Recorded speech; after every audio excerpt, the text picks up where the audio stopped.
It's showtime!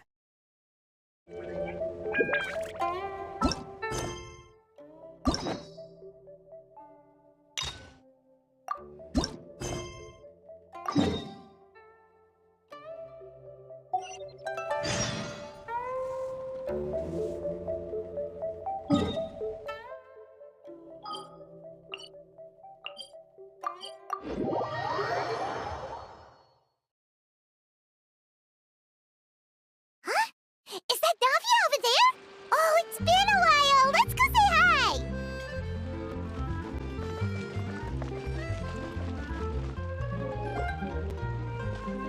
Hey, Navia, what you up to? Shh.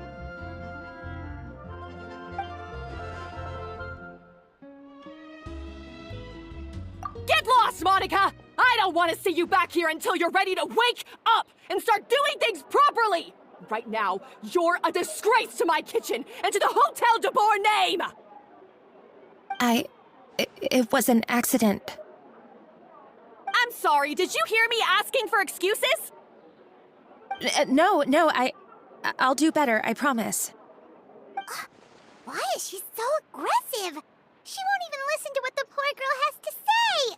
Oh, hey, cut her some slack. You gotta at least hear her out. Wait! Huh? Who do you think you are telling me? Wait a sec. Navia? So, you're bringing backup now. Suit yourself! You're still wasting your time!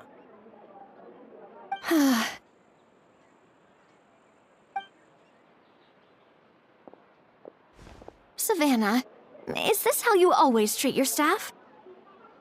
My staff is right. I'm the one in charge here now. And last time I checked, the Hotel de Boer doesn't take orders from the Spina di Rosula. Of course. How you run your kitchen is none of our business. But when a member of your staff is so overworked he becomes gravely ill, that most definitely is our business. We're going to stand up for him, whether you like it or not. Overworked? I've said it before, and I'll say it again. If Fermon can't handle the job, then tough luck. There are plenty of other capable people I can hire instead. But Philmont can do the job, he just... Monica, back inside, now! Huh? But you said I shouldn't come back until... Just do as you're told, and not another word out of you! Come on, we have work to do! Wow, what a horrible person! Sorry. Looks like I've dragged you into some drama again. Her name is Savannah. She's the new head chef at Hotel de Boer. Ever since she took the job, she's been enforcing a brutal work regime and putting a huge amount of pressure on her staff. One guy was so overworked, he collapsed from illness. He's been bedridden for days, and he can barely even talk properly. I'm sorry. I'm sorry. It's all my fault. I don't deserve to be a chef. At his family's request, the Spina di Rosula is trying to mediate on his behalf. We're not exactly making a ton of progress, as you saw. Savannah is adamant that Vermont's exhaustion and illness have nothing to do with her or how she's been running her kitchen. She's refusing to have any kind of meaningful dialogue with us. Our next thought was to talk to the other chefs at the restaurant and get a better idea of their working conditions. But with Savannah watching them like a hawk, no one has been willing to open up. And that's why I'm here, doing it the old-fashioned way. Camping out, watching, and waiting for an opportunity. Oh, shoot! It all makes sense now. Sorry. Paimon should have thanked before she spoke. Did Paimon ruin everything? Oh, no, not at all, Paimon. Honestly, the way she was laying into Monica, someone had to step in. I'm sure I would have piped up if you hadn't. And besides, I don't really think I'm built for espionage. Yeah, meaning it's gonna be all the more difficult to get the inside scoop now. Oh, I might as well head back to the Fleuve Cendre then. We'll need to come up with a whole new game plan. Paimon will join you, cause this is kinda all Paimon's fault. Oh, guys, it's fine. You don't need to worry about it. That said, if you were planning to visit the Fleuve Cendre anyway, let me take you out for a meal. I'll make sure it's a proper feast. A really famous chef just joined the Spina di Rosula's tavern. Her name is... Sorry to interrupt. I just wanted to apologize for the scene you witnessed just now. We shouldn't subject our customers to that. This is a small token from us. It's some candy from Monica. She asked me to make sure it was delivered into your hands. Monica's the one apologizing? Huh. Clearly Savannah is the one who owes an apology. Our head chef has been a little highly strung lately. Sorry for everything. All right. Since there's candy, Paimon will drop it. Not the candy. Thank you for understanding. We'll make sure to pass your feedback on to Miss Savannah.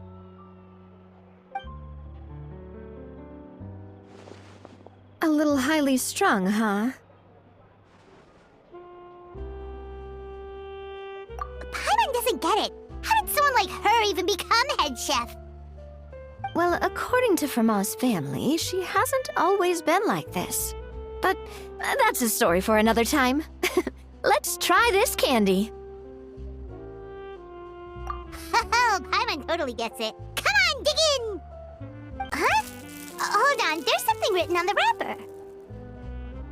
Find Escoffier?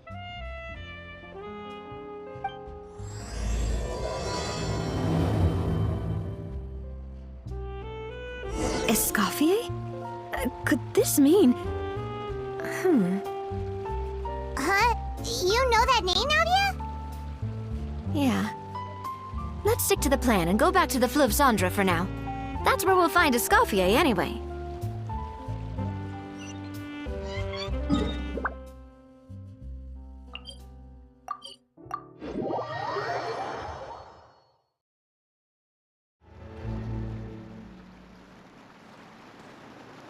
So, who is this Escoffier, anyway?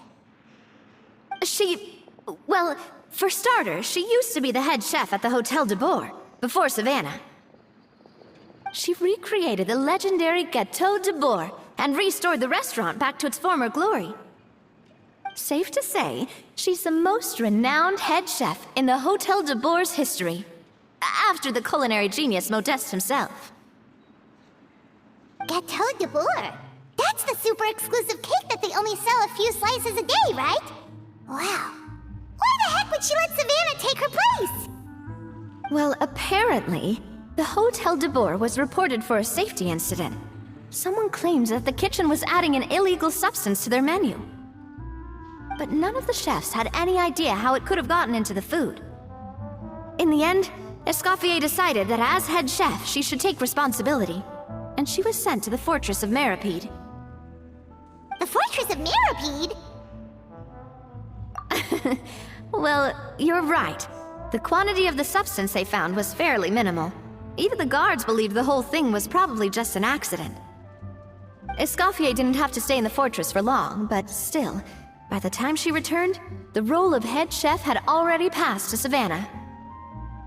So that's what happened. Paimon still thinks it's really unfair. Even though Escoffier is no longer head chef at the hotel, she's still well respected by the staff. So, I'm guessing what Monica wants is for us to convince Escoffier to try and negotiate with Savannah on the staff's behalf. Oh, Paimon gets it! Monica wants Escoffier to come back and kick Savannah out. It's simple. If the new head chef is stressing everyone out, then the solution is just get the old one back. Well, about that... You thought cream of mushroom soup was ready to serve after 3.5 minutes on the stove! You'd have had more sense serving hot water with ice cubes. At least then, you wouldn't have wasted all this perfectly good cream and mushroom! What do you say, Hilaire? I'm sorry, Cream. I'm sorry, Mushroom. As you can see, Escoffier is that kind of chef as well. You have to leave it on the heat for long enough to allow those flavors the chance to come out. Don't be fooled by the aroma when the water first starts to boil. Got it? Yes, Chef. Then go back and do it again. The customers are still waiting. Remember where you went wrong and don't repeat the same mistake twice. Yes, Chef!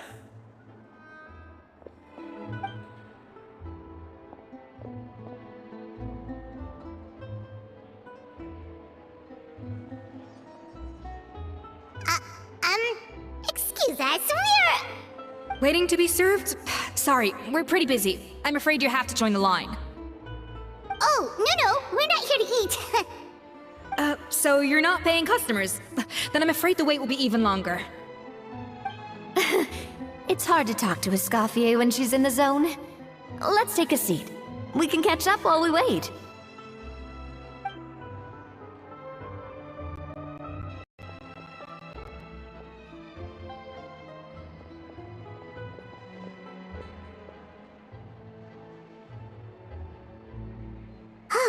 Looks like the rush hour is finally over.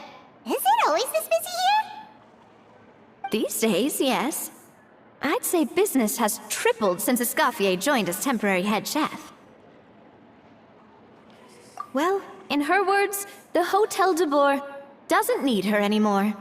It doesn't look like she's got any plans to go back. I guess I'll be heading off then. Wait, take these home with you. We can't serve them now, and there's no sense in letting them go to waste. Oh, thank you, Chef. For what? Like I said, I just don't want them going to waste. Oh, and tell Fiamma to get well soon, so you're not running yourself ragged every single shift.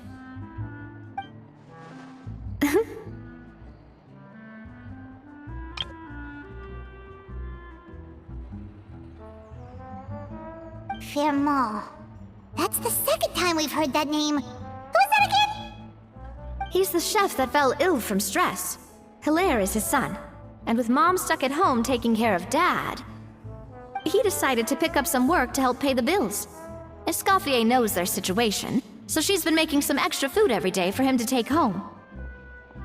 Hey, I heard that, Navia! I've told you before, no one's making extra food. Hilaire is making blunders in the kitchen, and I can't serve his failed dishes, so he might as well take them home. Yeah, failed dishes that just so happen to be nutritionally complete every single time.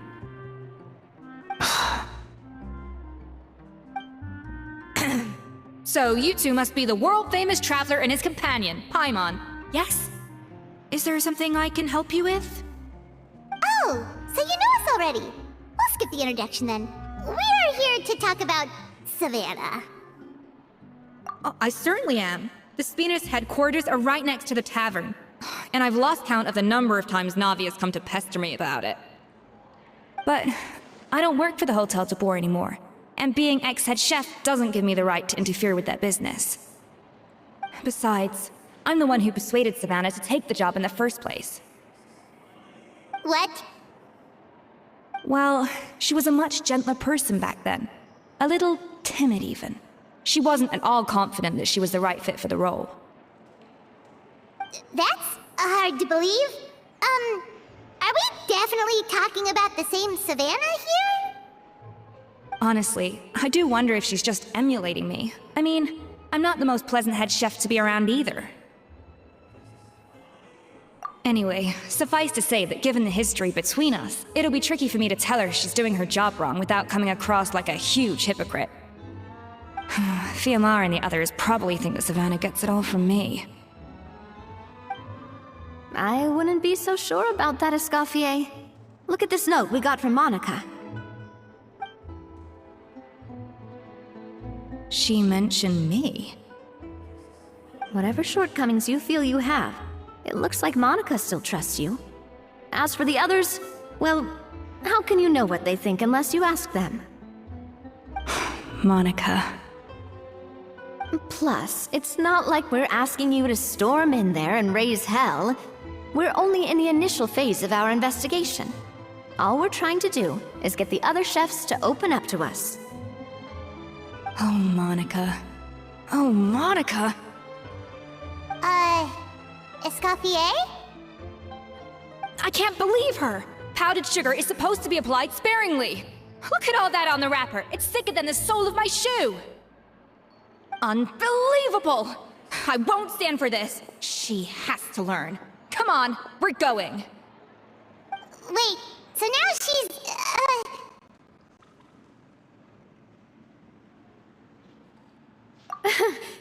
Let's go catch up to her. We don't want to keep her waiting.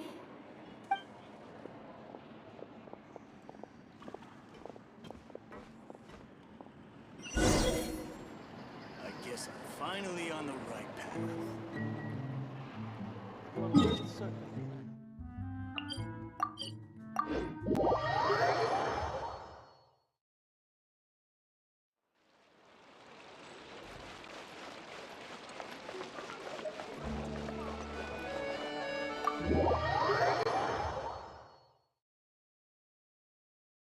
Wait, she looks like... Is that Escoffier? Escoffier's back? Yes! I've missed her cooking! I was just saying, Hotel de Bourg is nothing without her. You can't match Escoffier's talent. I'm sorry. I'm so sorry.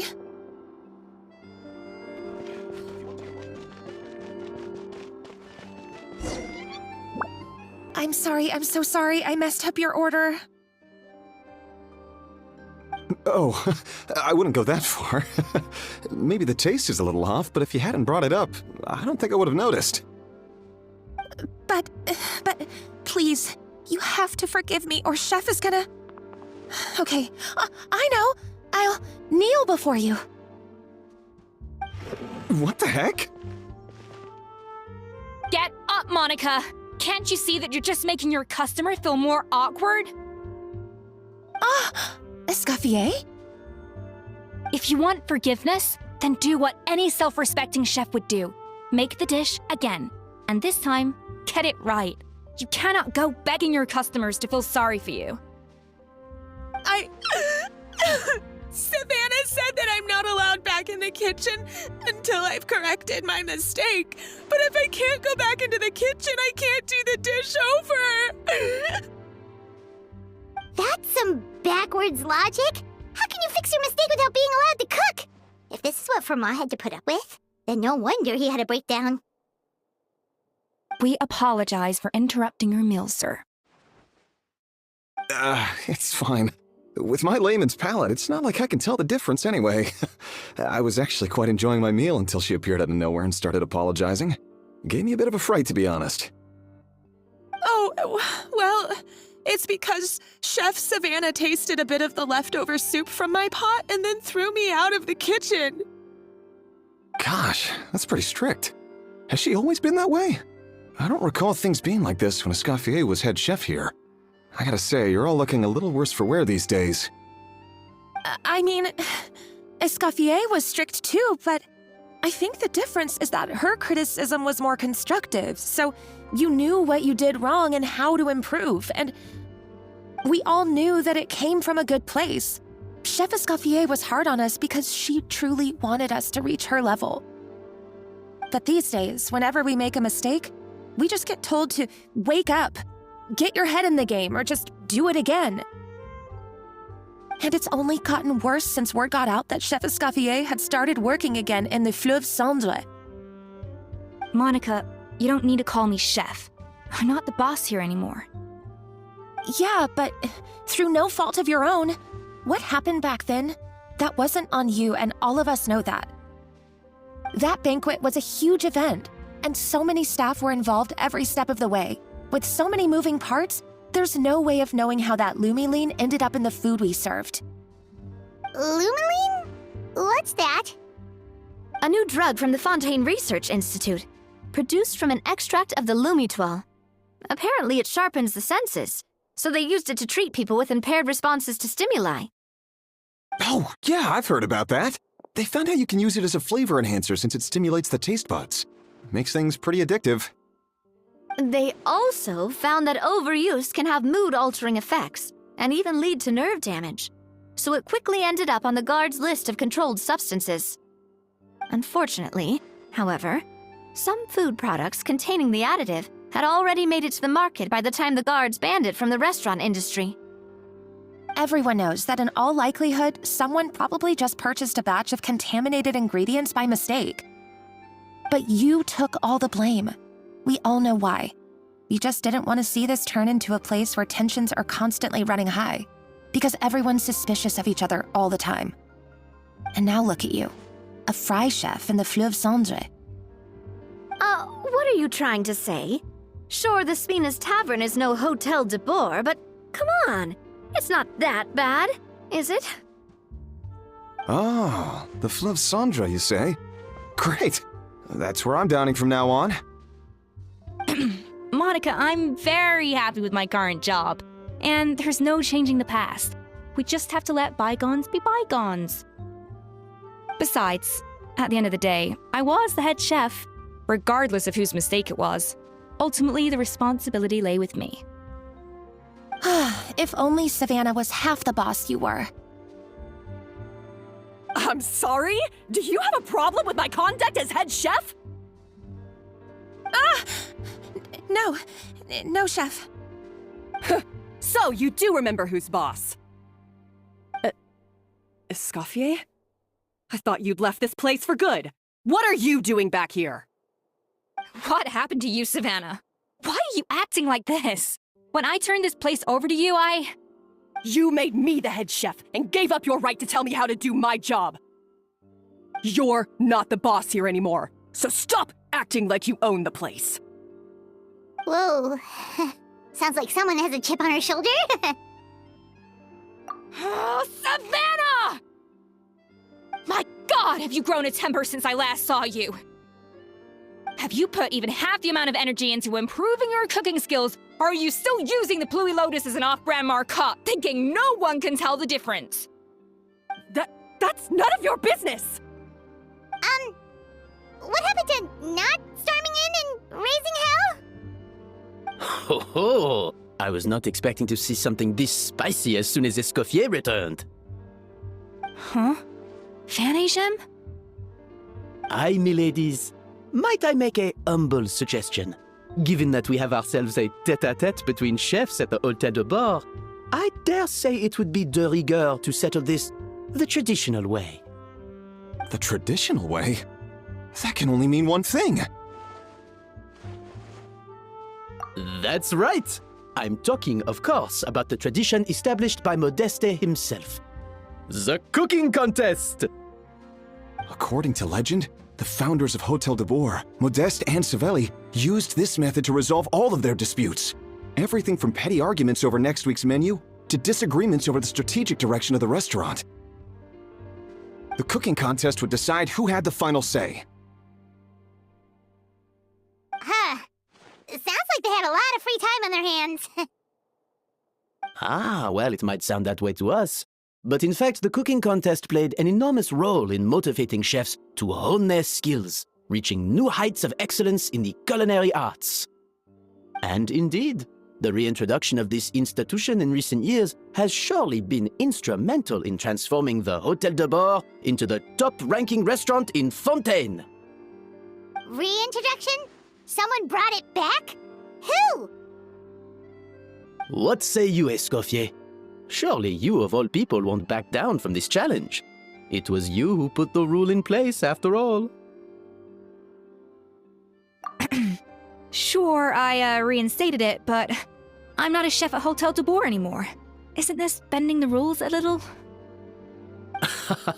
I see no issue as long as both sides agree to the terms. We could simply treat it as an exhibition of sorts. Savannah, any objections? Exhibition. Huh. No. If we're going to battle it out, let's put it all on the line. If I lose, it's up to you what happens to me. I don't want anything to happen to you. But if you lose, you hand over the Codex de Board to me. What? The Codex de Boer? Only the legendary handbook written by the original head chef Modeste. It contains all his secret recipes, including Gâteau de Boer.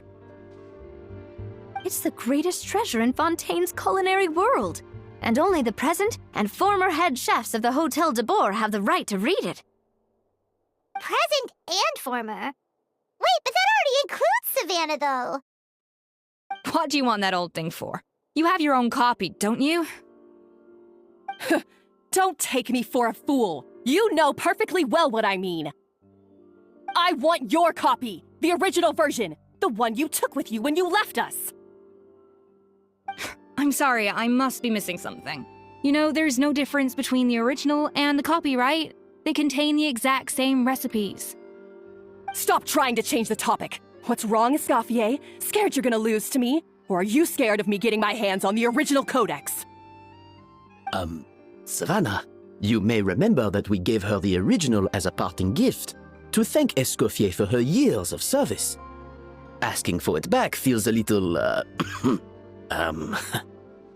Oh, I'm sure it won't be an issue, as long as both sides agree to the terms. Those were your words, weren't they? And as for the contest itself, let's make it a bake-off. Gâteau de Boer, per the recipe in the codex.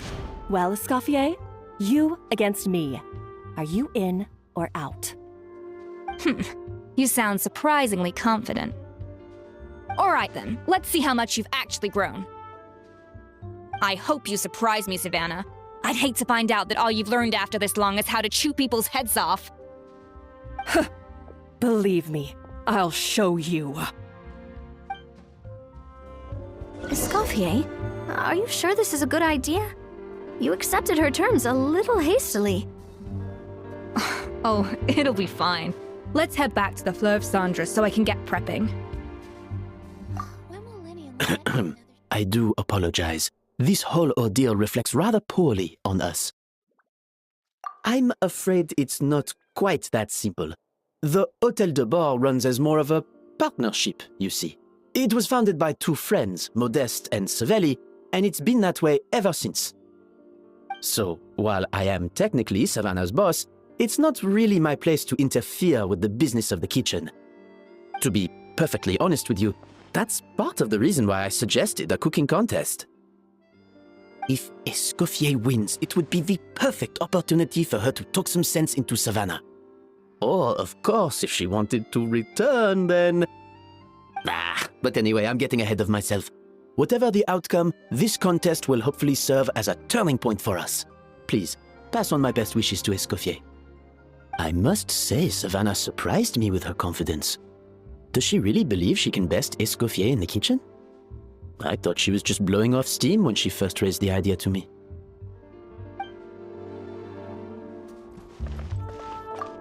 I can't believe I got to witness that firsthand. I only stopped by here for a quick meal. I definitely got my more's worth today. I do apologize. This whole ordeal reflects rather poorly on us. I'm afraid it's not quite that simple. So, to be perfect, if Escoffier wins, it... But I must...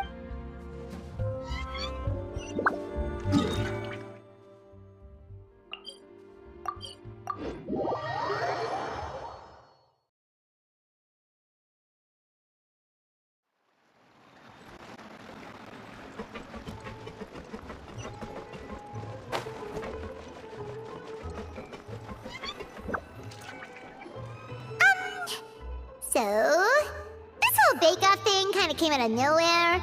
Was it really sensible to just go along with it? Well, I got a sense that she's holding something back. But we chefs always express ourselves in our cooking. So if she won't talk, this might be the best way to find out what's really going on with her.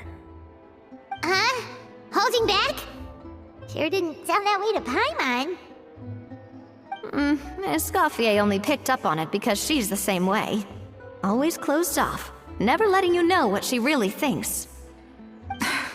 That's patently false. at least where your macarons are concerned. I've been nothing but truthful with you about the disgraceful amount of sugar you use.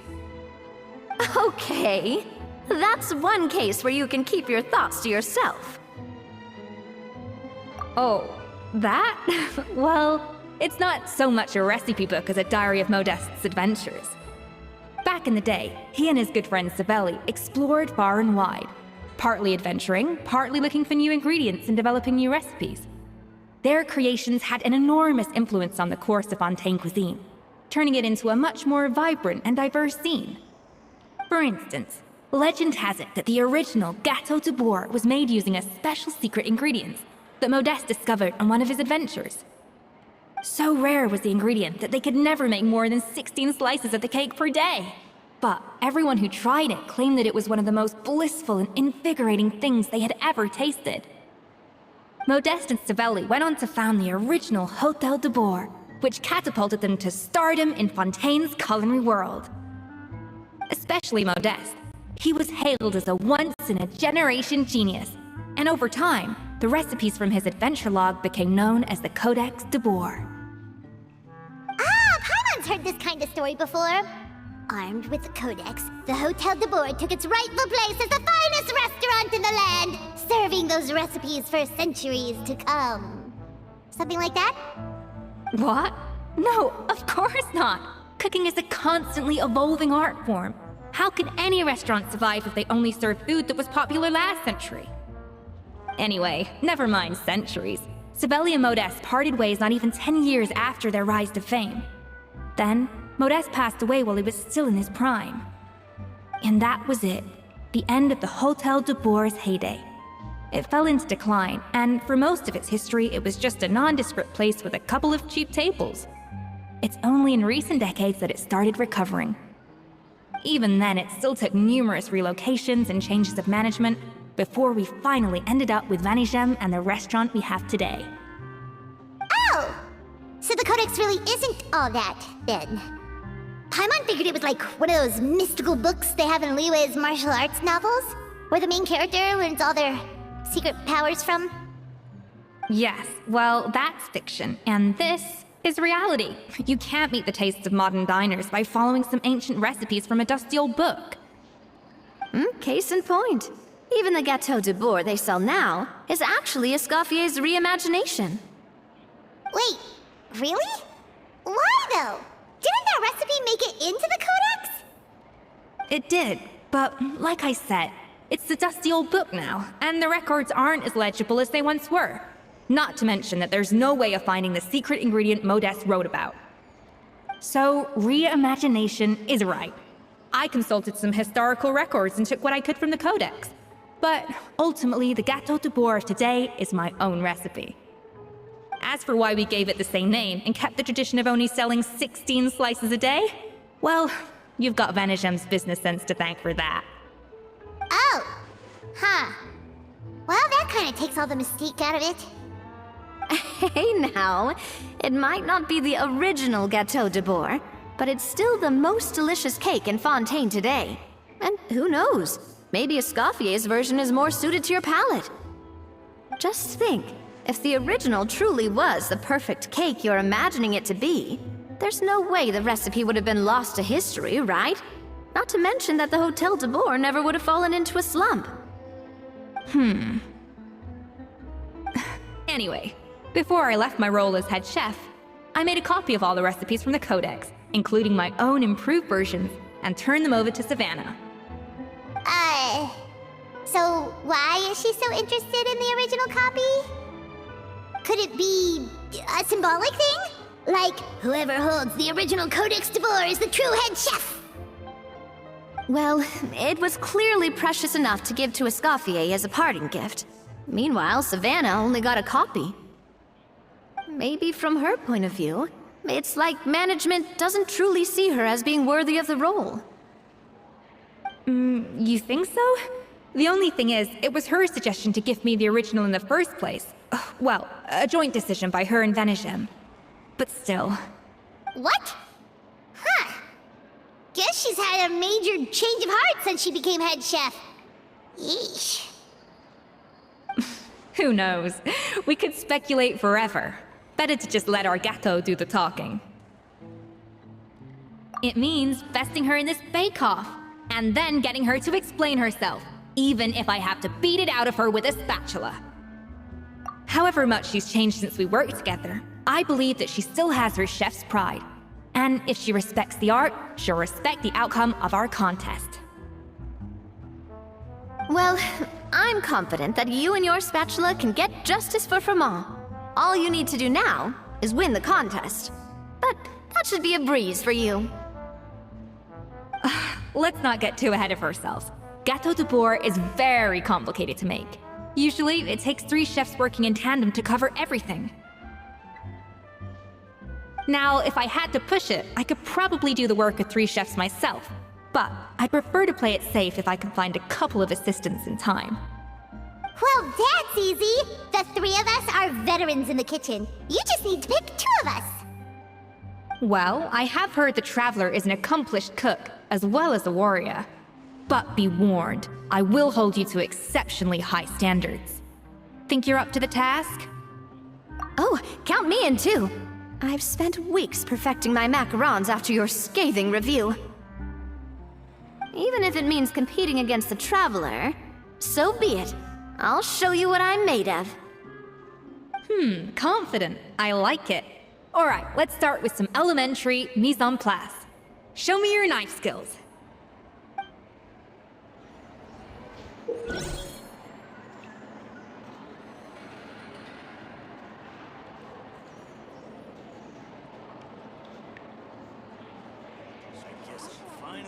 I've always called it chopping stuff up, not mise en place.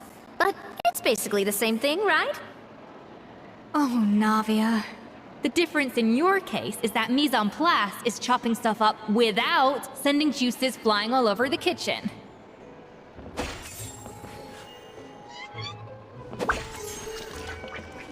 I guess I'm finally on the right path. Looks like you found that easier than I expected.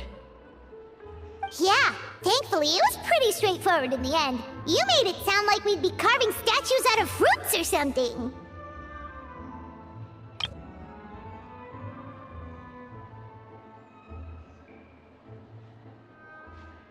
Well, brace yourself, because the next step is anything but straightforward. I'll be using this cold press to extract flavor compounds from the ingredients. A kind of special food processor I got the Fontaine Research Institute to make for me. It uses cold temperature extraction to isolate the essence of cooking ingredients, which can then be used to flavor dishes more precisely. But this isn't exactly standard kitchen equipment, so that probably didn't make a whole lot of sense. Let me give you a demonstration instead.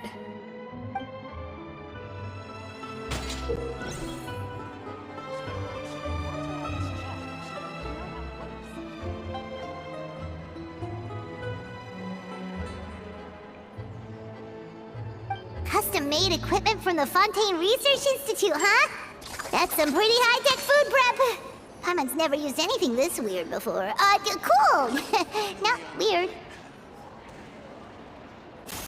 Frosting!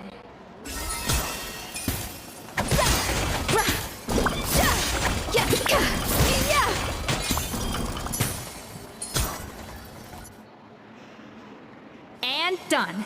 These are the flavor compounds extracted from our ingredients. I processed all the fruit you chopped up earlier. Wow! Even the smell is so much more concentrated. What next? Do we add all this stuff in? Absolutely not! Throwing everything in at once will ruin the balance of flavors. We have to go slowly and carefully to calibrate the exact flavor we want. I'll demonstrate again. Now, watch closely.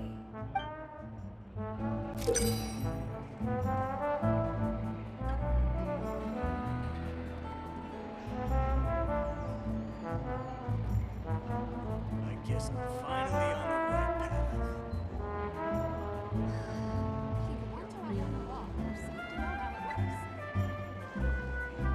Slowly and carefully. Not a drop too much, and not a drop too little.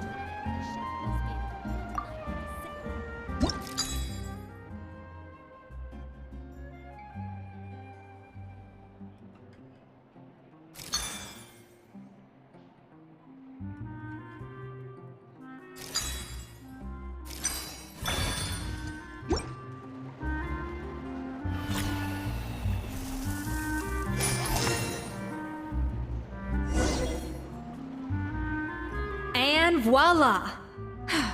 Now it's your turn.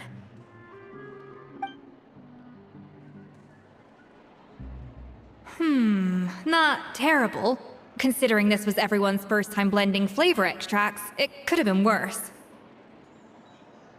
But the Traveler's work was surprisingly good. Are you sure you've never done this before? You got almost perfect results on your first try. That goes without saying. Still, credit where credit's due. You did well. Alright, now for the part I've been looking forward to. I want each of you to cook something from the Hotel du Bois' current menu. I'll judge your submissions and give you a final score. That's right. The true test of your cooking skills is the finished product. It'll be good practice for the contest itself. Now get to it. Chop chop!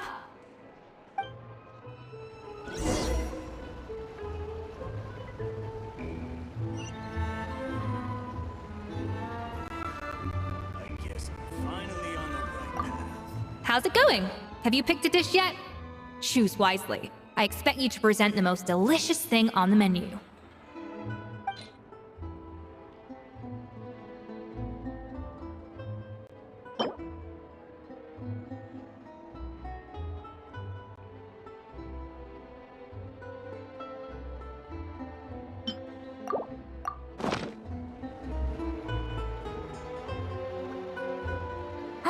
Look at that! With the grace of a snow-winged goose, as I like to say. Now, let the grating commence.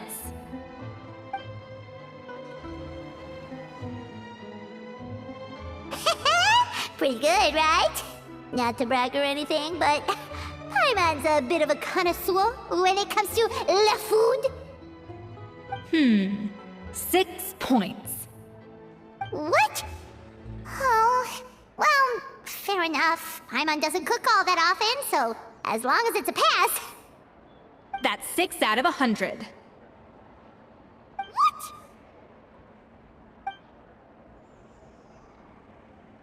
You say you're a connoisseur, but it's quite clear from this dish that you have far more experience consuming food than creating it. By that logic, I suppose you think listening to Lady Farina on repeat every day would make you an opera singer. Aww. Me next! I'll have you know that this batch of macarons has 2 whole tablespoons less sugar than my previous ones. So you went from 12 tablespoons to 10? Well, it's nice to know you actually measured it out. Because it tastes like you just threw in whatever was left in the jar. 6 points. Aw. Now to the final dish. So, what do you think? This is our last hope. 8 points. Darn, that's barely higher than what we got. Not exactly. The color is spot on. Beautiful aroma. Excellent presentation. I have to give this one 8 points out of 10. Maybe even 9 points. Huh? How did you pull that off? Don't get me wrong. There's room for improvement. But still, this is clearly the work of an accomplished chef. I can tell that you've put many hours of work into honing your skills in the kitchen. I can really taste the grace of the snow-winged goose in this dish. The traveler's journey, with all its trials, tribulations, and setbacks. Not to mention the frustrations of having a picky eater for a partner. Hey, you made that last part up! No way did you taste that! Well, it looks like I lost fair and square. I guess you'll be taking the Traveler as one of your assistants then? But if it takes 3 chefs, that still leaves 1 slot remaining. Maybe Paimon and Navia should keep practicing and see how it goes? Chef Escoffier! Oh, it's Hilaire! What brings you here? I heard the news about the cooking contest.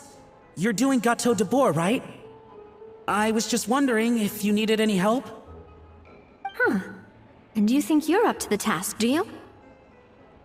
Oh, no, I know I'm not there yet. It's actually my dad who wanted to help. Firma, last I heard, you could barely get out of bed. Chef Escoffier, Navia, Traveler, thank you all so much for everything you're doing for me and my family.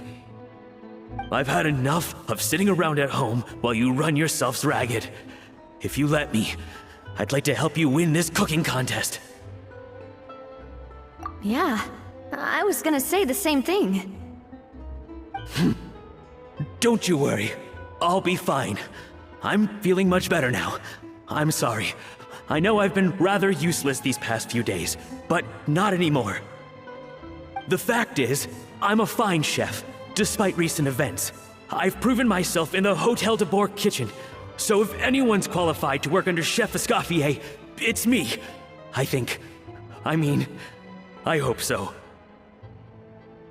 Firma, have you even set foot in a kitchen since leaving Hotel de Bourg? I have not, but I'm fully rested now. I know I can handle it. I'll prove it. Let me whip something up for you right now.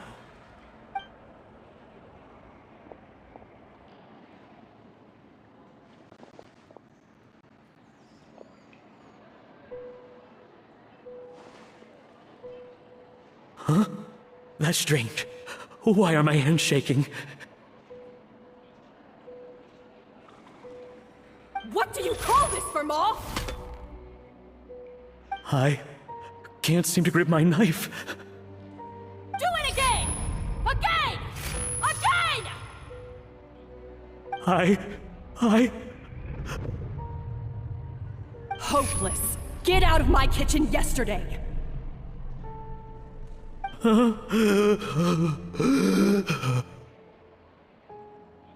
Dad, what's wrong? I don't understand. I was feeling so much better, and then Will I never be able to work in a kitchen again? Dad, talk to me. What happened? I think the real issue here is not physical exhaustion, but psychological trauma. Monica, when did you get here? Probably because you were all concentrating so hard on your cooking. I didn't want to interrupt your flow. But anyway, Firma, I'm so sorry. If only I'd known how serious your situation was, I would have stood up for you sooner. You have nothing to apologize for, Monica. During those long nights of redoing every order, you were the only person who looked out for me. Oh, come on. All I did was make you some tea. I doubt it was much help. Savannah was so ruthless toward you. I probably should have brought you something stronger. She sounds like the worst. All right, another Savannah horror story. Let's hear it. She's been getting harsher and harsher on us ever since she heard about Escoffier's new role in the Fleuve Cendre. Seems like no matter what we make, she'll find something wrong with it. What is this? It looks like a dog's been at it. In the trash now! Then she orders us to redo the dish again and again, but we never know what's going to make her happy. Do it again, do it again, do it again! Every time you remake it, you just get another earful from her. Either straighten yourself out, or get out of my kitchen! So now, it seems like just picking up a kitchen utensil gives me flashbacks of her yelling at me. Oh man, that must be awful. The more I want to get it perfect, the more my hands shake, and the more scared I am of making another mistake. How can you give up so easily, Firma? You weren't a quitter when you were working for me. And even under Savannah, you talk about working late into the night trying to perfect your dishes. That says to me that you still hadn't lost that determination to prove yourself. What changed? I don't know what's come over me. When I think back, I just remember feeling like my heart and my hands were growing heavier and heavier as the shift went on. Each time I had to redo a dish, my heart sank a little further. Maybe Savannah was right. Maybe I am just hopeless at this. Dad... I see. Well, it sounds like there are some deep issues at work here. Ones that won't be resolved by merely seeking compensation. I will win this contest, and after that, I encourage you to approach Savannah and talk this out.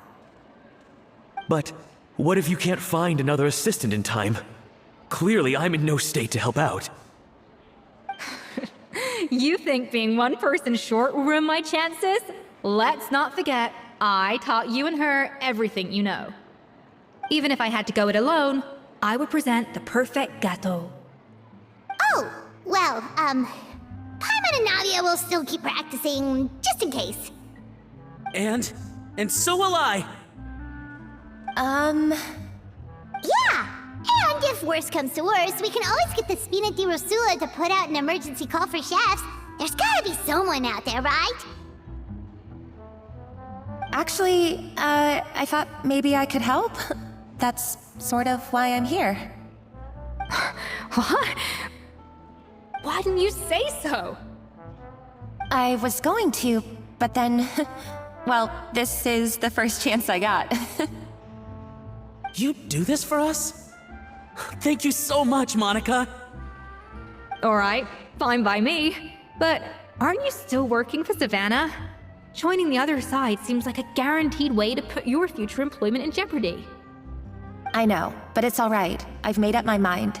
With the way things are, I can't keep working for Savannah much longer anyway. Unless I want to become the next Verma. I'm done with sucking it up. It's time to try and turn things around. If this cooking contest can get Savannah to see the error of her ways, then I'm sure she'll forgive me for this. Well, Paimon didn't think we'd be poaching from Savannah's staff to get our third person, but there you go. Anyway, Monica's a professional chef, so nothing could possibly go wrong now. Great! Then it's settled. And to congratulate you all on making the team, I propose a Spina-sponsored meal to celebrate. Spina-sponsored? Wait, you mean I'm cooking? Well, I promised the Traveler a feast in the Fleuve Cendre. And I know how much you've been looking forward to it. Yeah! Feast, feast, feast! Alright, if you insist, then prepare for some of the finest food of your lives.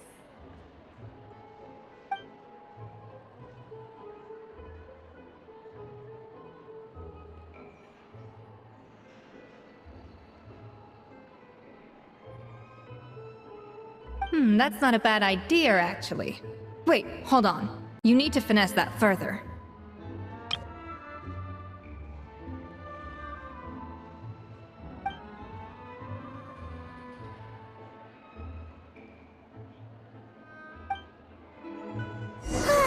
That was a dream come true. Paimon never knew Fontanian cuisine could be this good.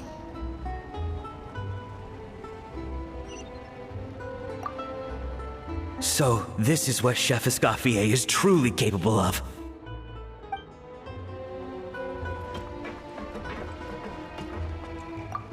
Wow. I don't know if I'll ever be able to cook as good as that.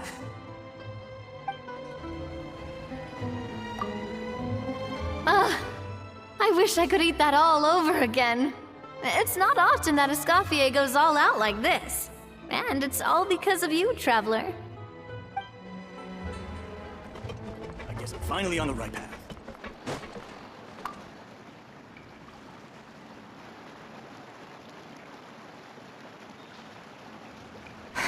Why, Savannah? Why? Oh, nothing. I was just flicking through the original Codex de Boer. I wanted to see if there was anything I'm missing. Something I hadn't noticed before.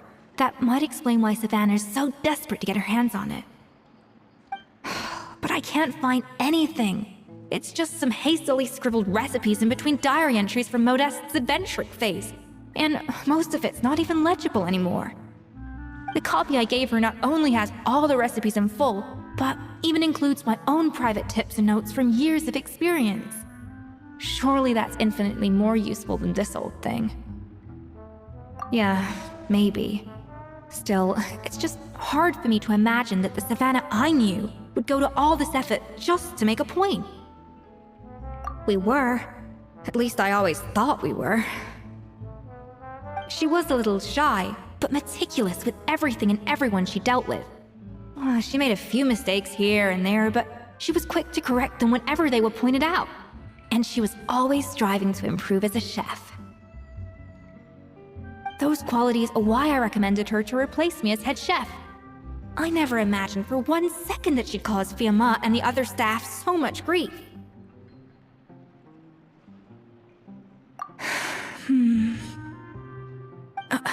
Well, I mean to an extent, of course. I pushed hard for her to get the role.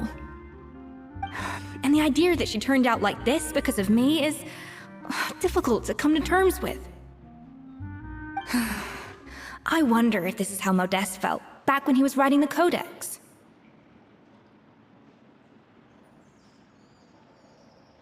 Yes, with his good friend and co-founder of the Hotel de Boer, Savelli.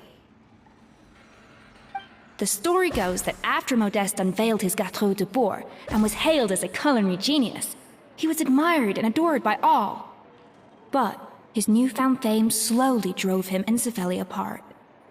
Unlike Modeste, whose every new creation was an instant hit, Savelli seemed to face setbacks every turn. Doors that would swing wide open for Modeste would shut in Savelli's face. And with Modeste being whisked off to all manner of functions by his celebrity friends, he had less and less time to discuss the culinary arts with Savelli. People started gossiping about Savelli, and their relationship between the two gradually soured.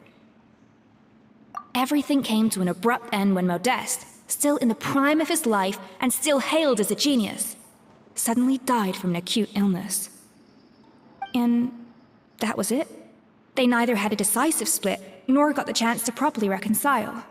Their story just came to an end. One rumor had it that Savelli actually killed Modeste out of jealousy, even as the latter was hoping to make amends. Unlikely, it's a popular theory, but there's no real basis for it. At least there are no records of Savelli ever being convicted of a crime. Still, beyond a point, there's no way of knowing what truly happened in the past. All we can do is try to make sure the present doesn't quite go as badly. And that's why I have to win this contest tomorrow. Then get the truth about everything that's been going on, even if it means cracking her open like a nut. You're right about that. Just follow my lead and victory will be ours.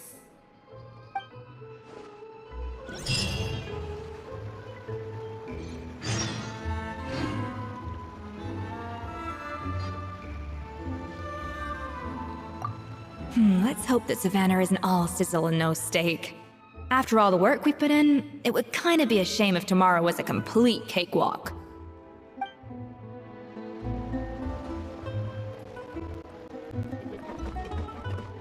I guess I'm finally on the right path.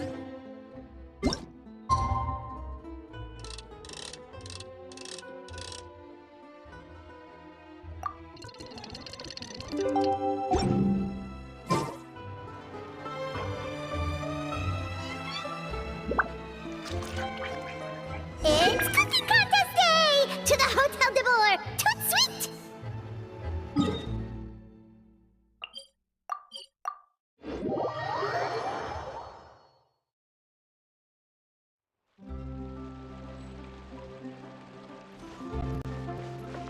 Did you hear the news? Escoffier's coming back for a cooking contest. Wait, seriously? Escoffier in a cooking contest? Now that I've got to see. I don't get it. Why would anyone in their right mind challenge her to a cooking contest?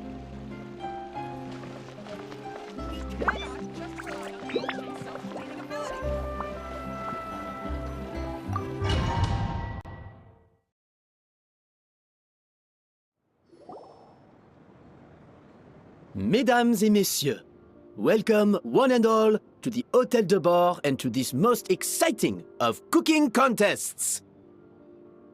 Savannah, I've brought the original copy of the Codex you asked for. Monica? Huh. In the interests of fairness, this contest will be conducted in a double-blind format. Once the dishes are complete, they will be sent to the back of the kitchen where they'll each receive a label. The labels will be placed out of sight underneath the plates, only to be revealed after the judges have sampled them and reached a final verdict.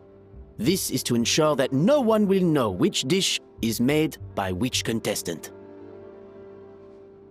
As one of the judges, I promise to be fair and impartial. When my meal got interrupted yesterday, I never thought this is how they'd make it up to me. Getting a seat on the judging panel is a pretty sweet deal. Both contestants have taken their positions? Then, without further ado, let the Hôtel de Bord cooking contest commence!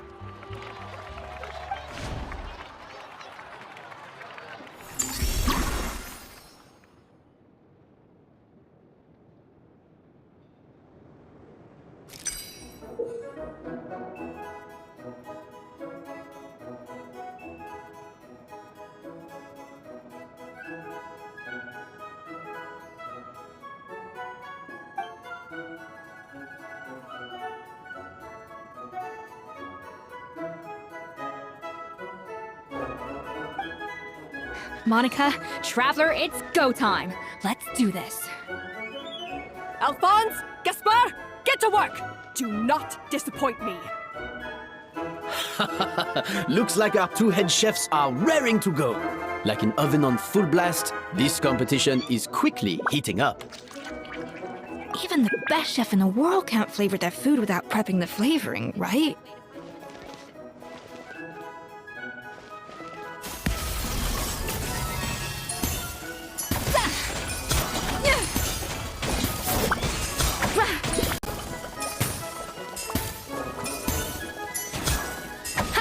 Should be enough flavoring. Now hurry up and balance the flavors.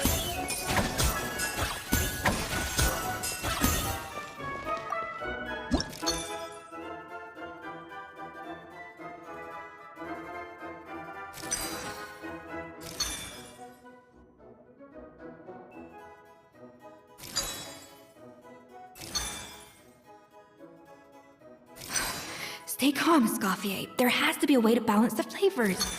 Just think.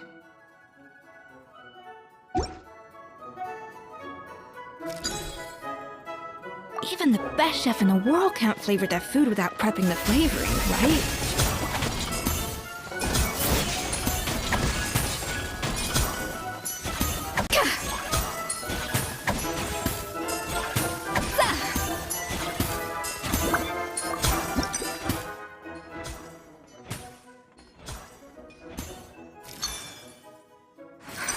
What are you doing, Escoffier? Your team's waiting on you.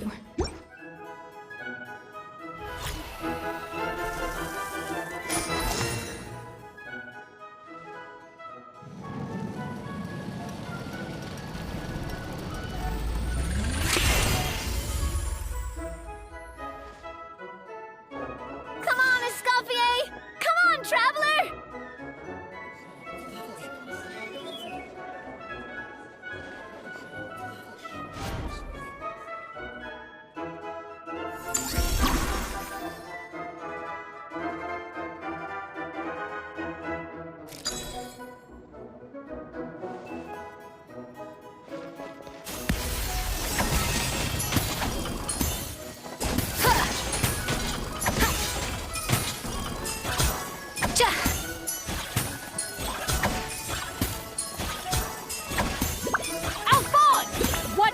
Playing at. It's not how I taught you to do it! Stop working around and do it again! Yes, Chef! Oh, tension in the ranks on Team Savannah. Will this slow their progress? For goodness sake, Savannah, what are you doing? Oh, forget it. I've got to focus on my own dish.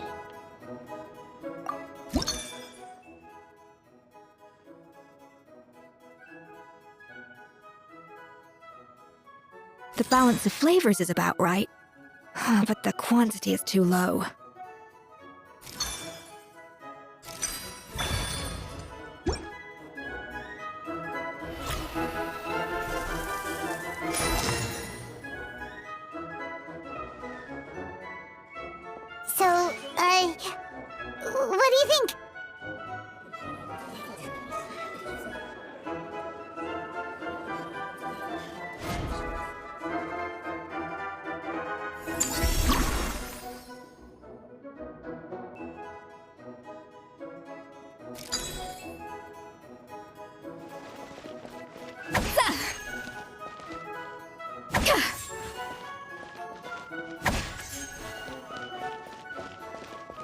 Escoffier is already on the final step of the recipe.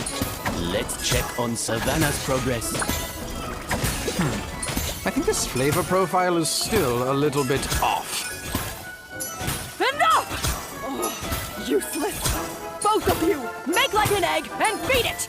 I'll do it myself. Wow! Is Savannah serious? Can she really make up for lost time working alone? But unlocking that potential takes a keen sense of smell, a refined palate, and an open mind.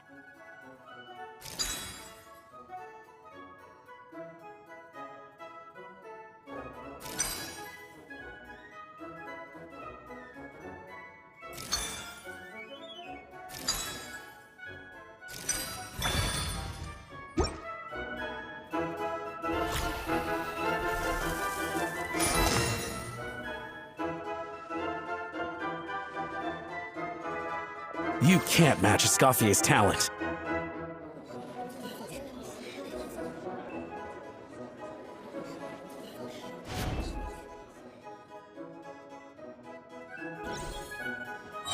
I present to you Gâteau de Bourg. The pinnacle of excellence!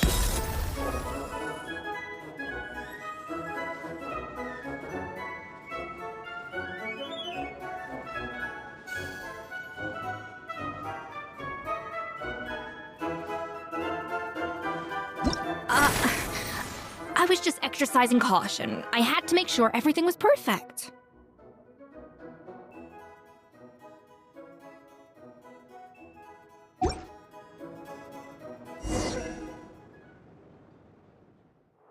Time's up! Contestants, please take your dishes to the back.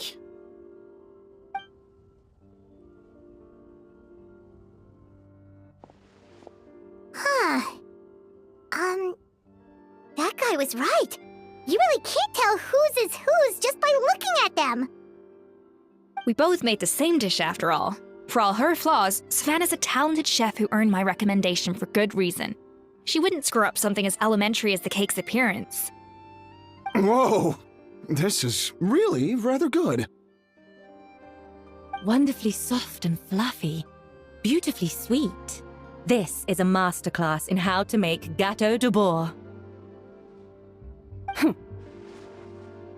I would give this one at least 9.9 out of 10! Only because there's something about the flavor of the base. It's just a little different from the recipe I'm used to. Huh? Really? I couldn't tell. All right, on to gâteau number 2. I haven't had a single bite and already this aroma is a delight to the senses. I have a feeling that this gâteau will be a gâteau for the ages. How exciting! I'm gonna dig in.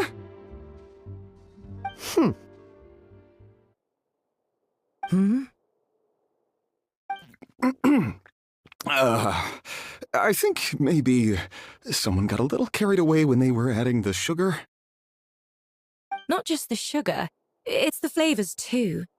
This is all over the place. Who made this? It appears the decision is unanimous. This gâteau is far below the standard we would expect. Whew! And Paimon thought this might actually be close. Turns out she can't bake to save her life. Something's not right here. Savannah may not be perfect, but no way is she this sloppy. I can now declare that the creator of the first gâteau has won this cooking contest. Now, all that remains is to turn the plate over and reveal the chef's name underneath. What? It's Savannah? No! That's impossible!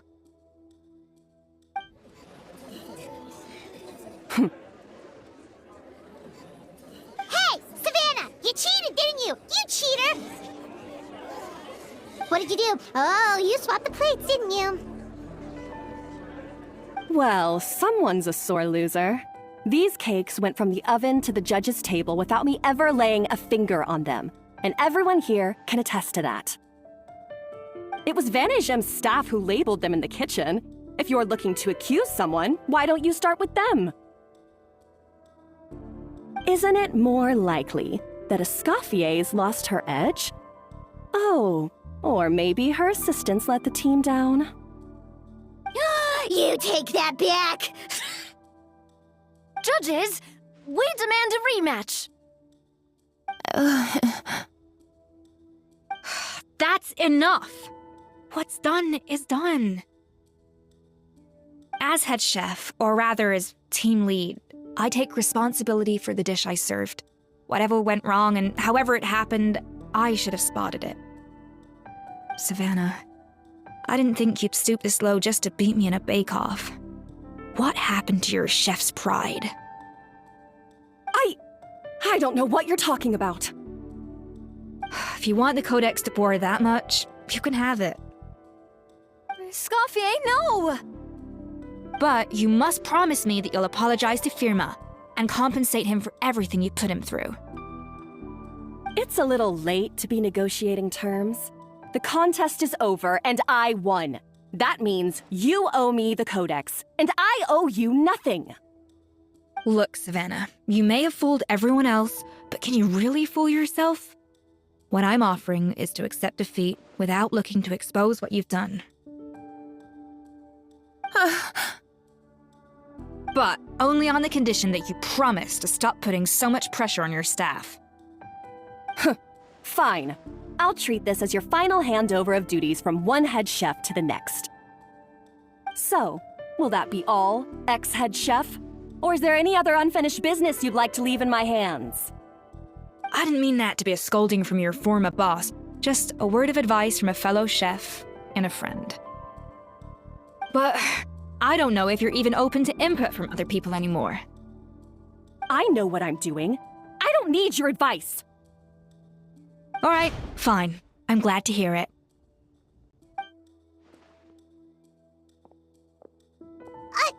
Escoffier? The Codex de Boer! Finally. Now, at long last, I will succeed. Escoffier? How could you let her get away with this? Yeah! The Codex is a souvenir of your time here! Doesn't that mean anything to you? It's all right. It was just a bake-off, not the end of the world. I'm already over it. Besides, it's not all bad. She agreed to compensate Firma. That's mission accomplished for the Spina. Honestly, if I'd have known that giving her the Codex would solve everything, I'd have just done that in the first place. I mean, why bother with the whole cooking contest? It's such a waste of time and energy.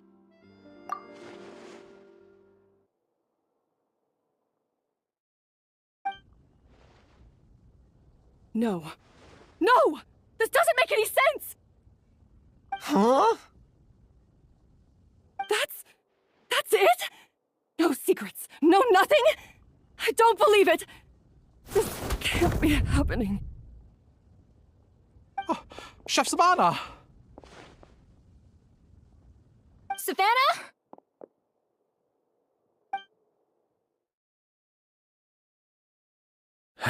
It's nothing life-threatening. Just a lot of pent-up stress and exhaustion. Oh, I knew it. Pent-up stress? Her? The truth is, however hard she might be on the rest of us, the person she puts the most pressure on is herself. Yes, there are nights when she makes us redo things over and over into the wee hours. But for her, it's every night. She'll hide herself away in the kitchen, working on new techniques and recipes, and only realize how long she's been at it when we come to work the following morning. But why? Why would she do that? Our best guess is, she doesn't want to be seen as less of a chef than Escoffier. And there it is. Even so, that's no excuse for taking her anger out on the rest of you. Yeah, and it's definitely no excuse for cheating in the cooking contest. Huh, about that, we honestly have no idea how she did it. We were focused on our own work the whole time, like she asked. Leone and Algalia were the ones I tasked with labeling the cakes. I've already spoken to them both. They're at a loss to explain it too. Not to worry. Come on, join me downstairs. I'll interrogate the guilty gâteau myself.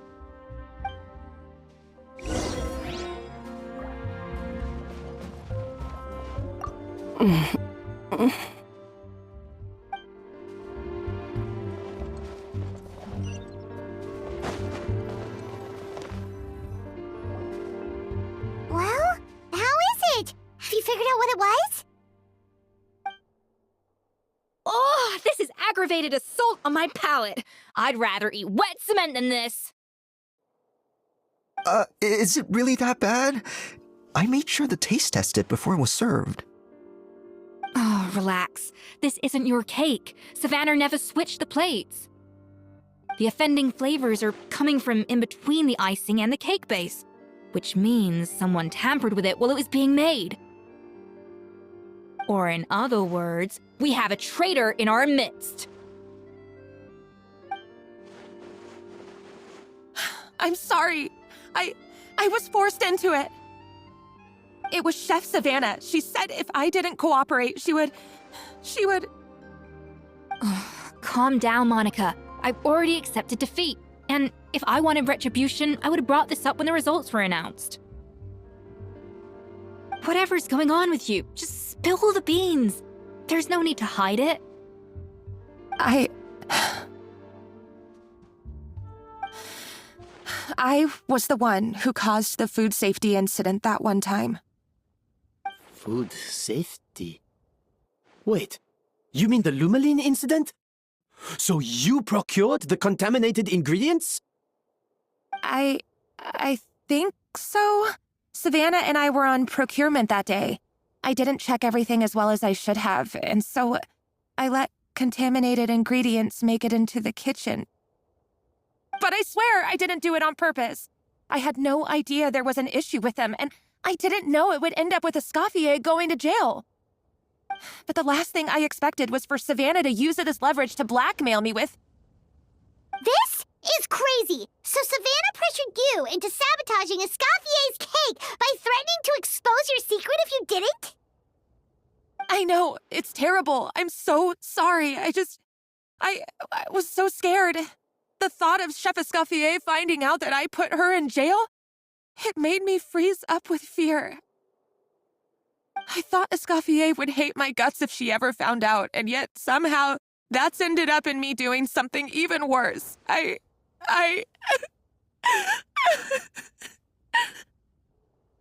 Seriously? All this fuss over a little slip-up? Huh? Firstly, it's not like I got a life sentence. I did my stint at the fortress, and now I'm out. And secondly, I had my own reasons for leaving the Hotel de Boer. This wasn't the only factor. So, you don't need to feel ashamed or frightened or anything like that. Any more than you need to add butter when you're pan-searing foie gras. You mean... you forgive me? Oh, well, I'm not saying you don't have to take responsibility for your mistakes. You should tell Vanagem to mark down your performance for the past few months. Then do some digging and find out exactly where those contaminated ingredients came from. Sure, you've made mistakes, but now's the time to fix them. Understood? Understood. Good. Now, back to Savannah. What about the original codex would compel her to resort to blackmail? I have my suspicions. Not that I've got any proof to back them up, though. Ugh. What happened to me? I've overheard some customers murmuring about how the Hotel de Boer hasn't been the same since Escoffier left. They think our menu doesn't taste like it used to, especially our signature items. Now that you mention it, I noticed it during the contest too. I couldn't put my finger on it, but the flavor seems subtly different from how it used to be. But the difference was so small, I'm sure no one would notice it besides our most loyal customers and true dessert connoisseurs. Still, as head chef, it's easy to see why Savannah would get so hung up on it. So many times I've seen her make the cake base over and over again, late into the night, determined to match Escoffier's version. But something's always slightly off every time. Yeah, I've noticed that too. Never really gave it much thought, though. Thinking back on it now, it's clear that Savannah's been in a downward spiral ever since Escoffier left. She wants to prove that she can fill Escoffier's shoes. That's gotta be the reason. But after countless setbacks, she's getting more and more unhinged. And at some point along the way, she switched from doubting herself to doubting Escoffier. Doubting Escoffier? For what? Yeah, it would explain why she was bent on getting the original at any cost. She must have thought Escoffier purposely omitted key details from her recipes when she copied them out. Also, she could retain her place as the #1 chef in Fontaine, the only one privy to all the secrets of the trade. Oh, for goodness sake, what a stupid idea. Of course. Then she finally got the codex only to discover that the secret recipes she's been pining for don't exist at all. Seeing how utterly wrong she was must have been a real shock to the system. It probably brought up everything at once. It overwhelmed her, and she passed out. There's still one thing that doesn't make sense, though. If Savannah had the real recipe all along, how come it tasted different? She might not be on the same level as Escoffier, but surely after like 50 attempts, she'd get it right one of those times. You'd think so, but geniuses like Escoffier are in a league of their own.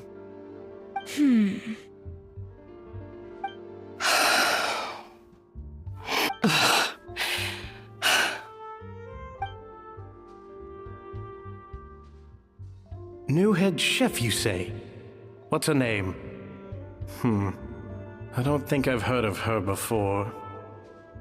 I wonder, can the Hotel de Boer keep its edge without Escoffier at the helm? This tastes different from last time. Is it undercooked or something?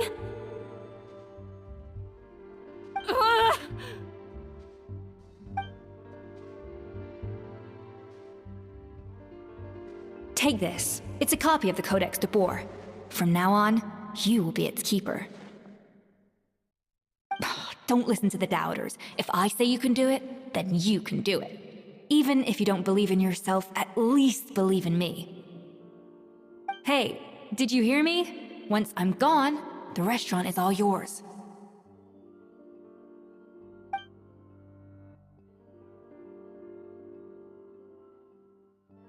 All this time, I've been blaming other people, but maybe I'm the problem.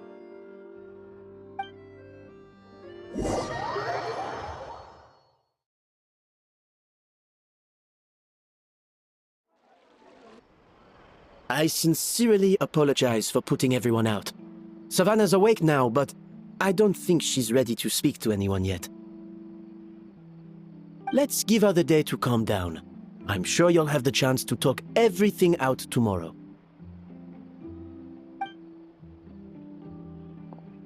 In that case, I'll go and update for Ma and his family. I wonder what he'll make of all this. So, we'll come back tomorrow then. Whew, that was a long day. I think I've earned myself a sweet treat when I get back home. Oh, nice! Macarons? Or are you gonna switch it up this time?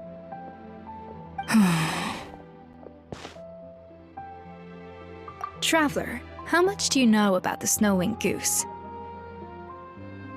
Every year, they migrate long distances in search of a suitable home. There's always one goose at the front whose job is to lead the flock. Fontaine poets often use the image of that goose to explore the ideas about leadership and genius. They usually imagine someone who's a cut above the rest, a model of perfection. But what those poets don't know is that during a migration, the lead goose is always changing. Once the lead goose shows signs of fatigue, it retreats to the back of the flock and allows another goose to take its place. So the truth is that leadership, with all the responsibilities and pressures that come with it, it's something that everyone takes turns at. But we humans completely miss that fact when we project our own ideas about social hierarchies onto them. I guess what I'm saying is, I don't buy into this notion that there's some sort of gulf between normal and genius. Cooking is a science, not magic. Given the same ingredients, same recipe, and same environment, I see no reason why two different people shouldn't be able to create the exact same dish. Of course, some people have a more sensitive palate than others, and some people are just born bolder or more conscientious. But these are all variables that can be accounted for with time and practice. I'd have no reason to expect so much from others if I believed that perfection can only come from the hands of a genius. The only reason I hold people to high standards is because, well, I believe they're capable of greatness. Okay, I've made up my mind. I'm gonna get to the bottom of why Savannah failed. And come tomorrow, I'll give her the scolding of her life, pointing out all the mistakes she's made along the way. Then she'll finally see the error of her ways.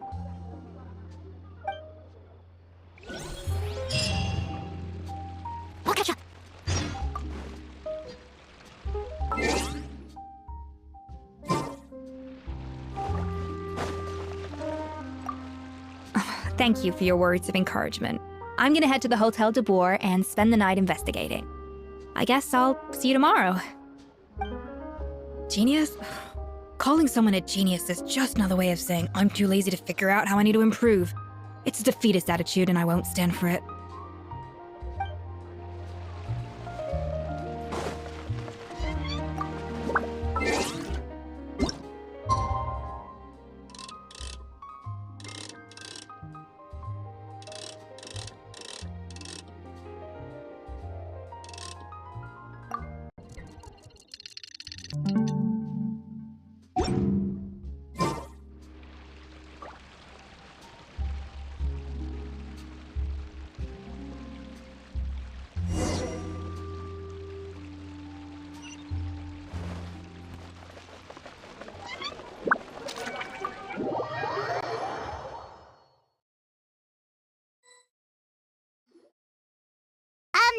Why are we here so early? Our meeting with Vanigem isn't for a while.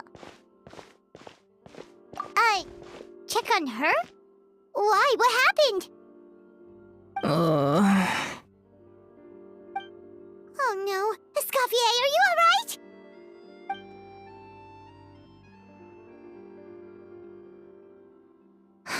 I'm fine. Just need to get some more coffee in me. Huh? What happened to my coffee? Did I really drink it all? Alright. Thanks. I appreciate it. Well, there's cooking facilities here, or we could just grab a cup of coffee from Cafe Lutece, but either way, hurry! When will Lenny and Lynette do another show?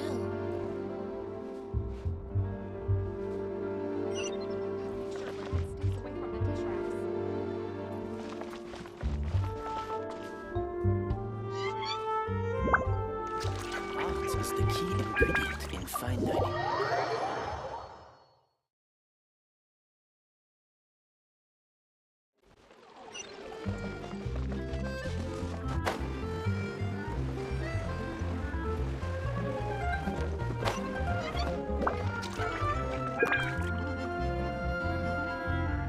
Hello! What can I get for you? Sure thing. We're here to go. Huh? Oh, I see. First cup of the season. Yeah, I get it. Young people these days do love their little surprises. The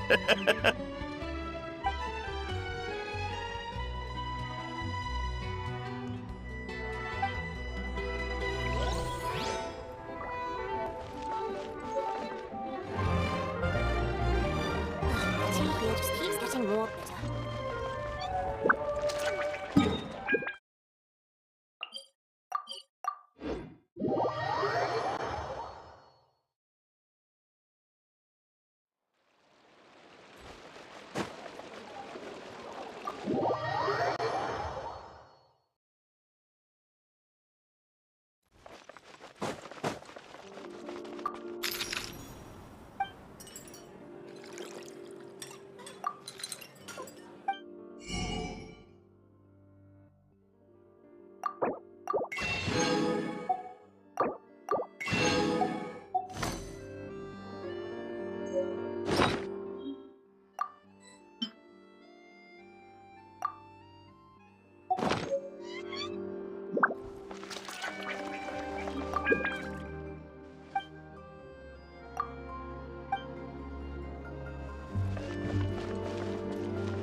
Coffee.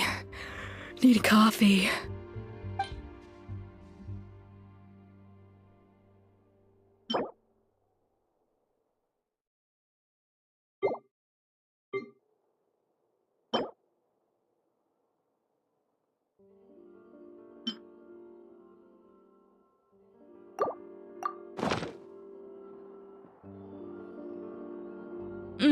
Strong, bitter coffee beans, transformed through expert brewing and balanced perfectly with rich, creamy steam milk. Wonderful. I feel much better now. Thank you so much, Traveler and Paimon. Glad to hear it, but make sure to catch up in your sleep when you get the chance. I think I figured out where the problem lies. Honestly, it's ridiculous. I don't know whether to laugh or cry. Wait, what investigation? What are you guys talking about? I'll save it for when everyone else gets here. It's so stupidly small, I can't believe it's caused so much drama. Yes, except my failures were stepping stones to success. Escoffier, have you seen Savannah? Huh? No, not since yesterday. Why? What's wrong? After seeing her home yesterday, we were all a little concerned about how she was doing. So, I dropped by her place early this morning to check on her. Only to find an empty house with the doors wide open. I left Alphonse and the others to keep watch at her home, while I checked the Hotel de Bord. I'm worried something bad might have happened. If she's not here, then where could she be? Boss, Escoffier, bad news. Alphonse? You're supposed to be keeping watch at Savannah's house. We were, but then, just after you left, we found this stuff in her house. Oh, looks like a map with a bunch of random places circled. What does it mean? Wait a second. This feels familiar. I'm sure these places are all connected somehow. Of course, from the Codex. They're all places that Modeste explored on his adventures. Yeah, but I don't understand. The adventure logs in the Codex are too fragmented to be of any use. How come this map shows all the missing details? The Codex de Bord? Then, this place marked in red out at sea.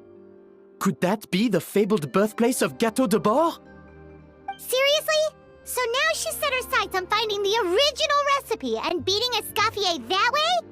Geez, Savannah. Anything to overcome a Gâteau plateau, huh? Ugh, idiot. Does she have a death wish? Those ruins are thousands of years old. Hold on, there's more. Besides the map, we also found these letters.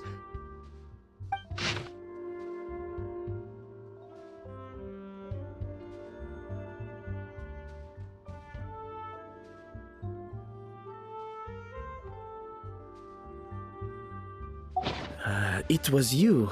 You let the Lumaline through, didn't you? It sounds like a threat letter. Does this mean that Savannah was responsible for the safety incident? And not Monica after all? Retrieve the Codex by any means necessary. So the cooking contest and the cheating. Someone else was behind her pulling the strings? She's keeping the true recipe to herself. Ugh, this is all such a mess. Paimon needs a second to process this. First, we thought that Savannah forced Monica to cheat in the cooking contest. But now, it turns out that someone else forced Savannah to force Monica to cheat?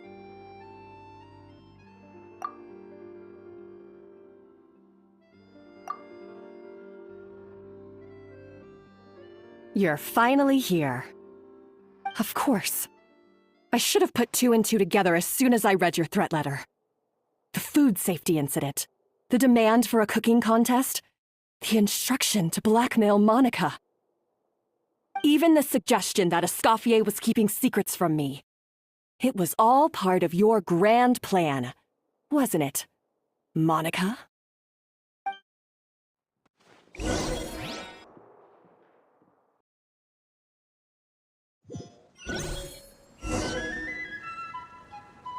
We should be getting close to the spot marked on the map. Of all the stupid things she's done, this really takes the cake. The moment we find her, I'm gonna curse the living daylights out of her.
Whoa, this place looks like an underwater restaurant, doesn't it?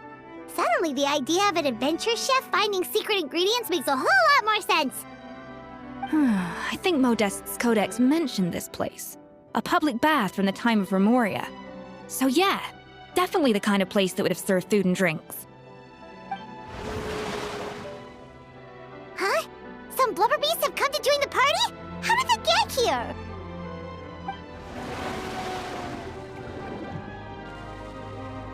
Aw, they ran off! That could be easier said than done. Something's blocking the entrance.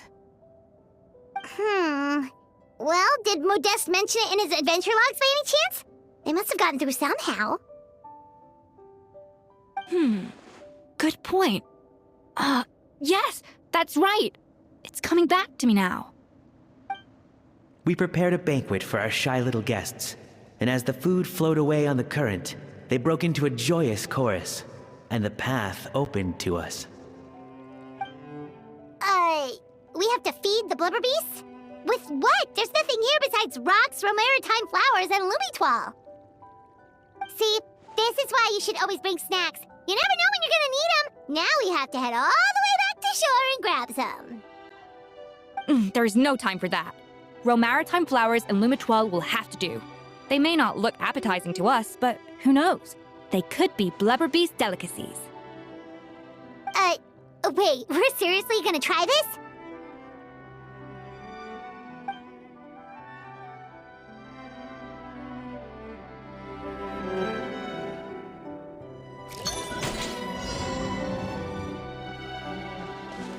Up to the freezer!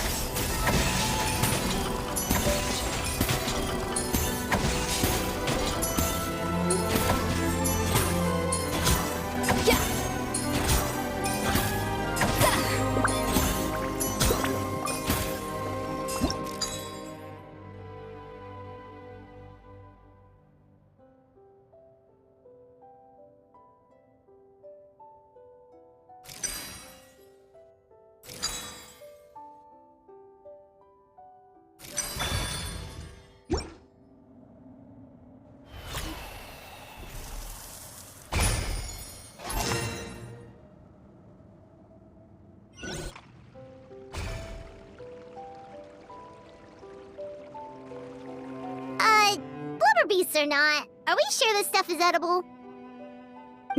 Trust me, they'll love it. Oh, good question. If we try to put them in the pool, we'll probably just scare them off again, and who knows how long they'll be gone. Yes, we can't afford to wait for them to double back. Oh, what was it that Modeste said again? Something about the food flowing away on the current.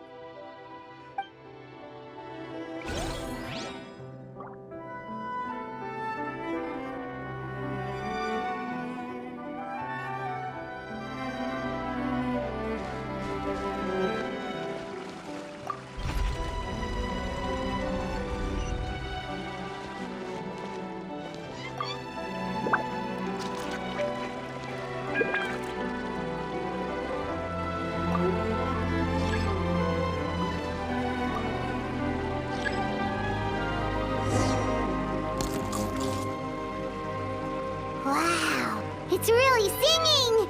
It must taste better than Paimon thought!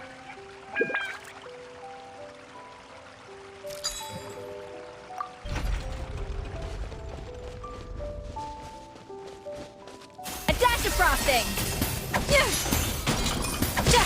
The track's turned back again. Oh, so annoying.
Hey, it's open!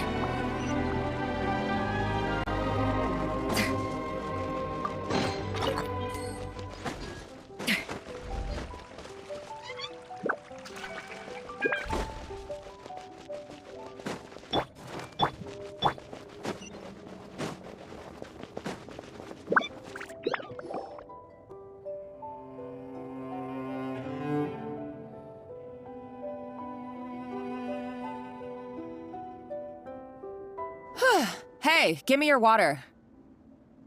Here. I said your water, the one you just drank out of? Sure.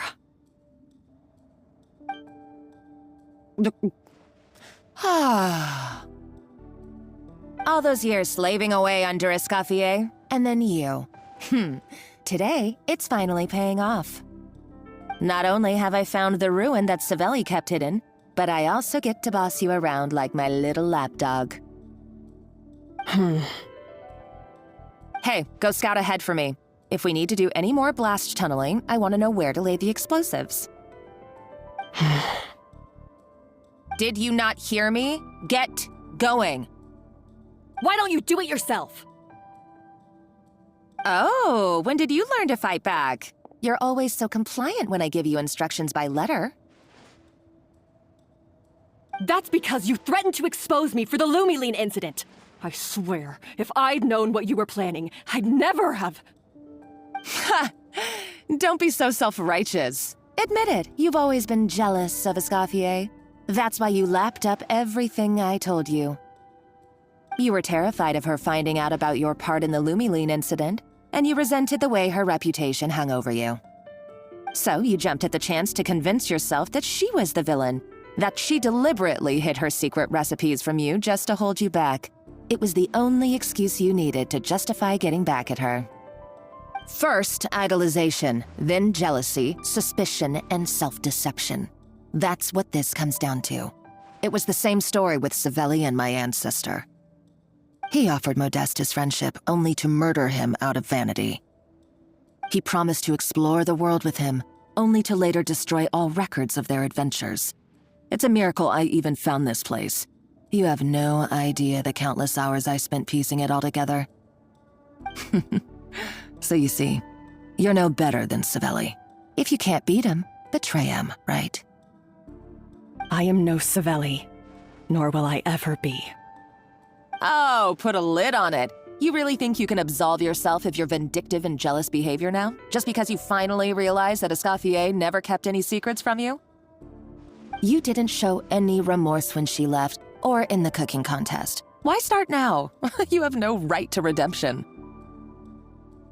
You're right. I don't deserve her forgiveness.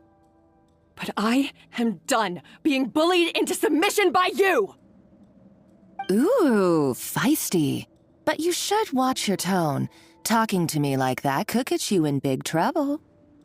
I somehow doubt that.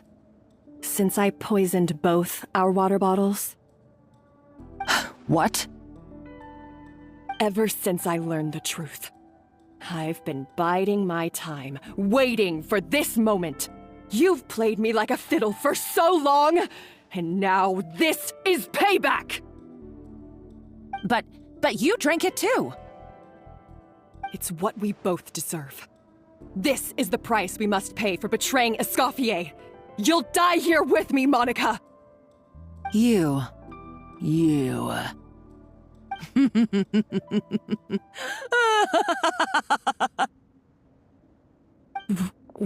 What's so funny? Oh, you're too much. I thought I'd play along for a bit just to amuse myself. You gave a very rousing performance. I saw your dumb plan a mile off. There's no poison in these bottles, just clean, fresh water.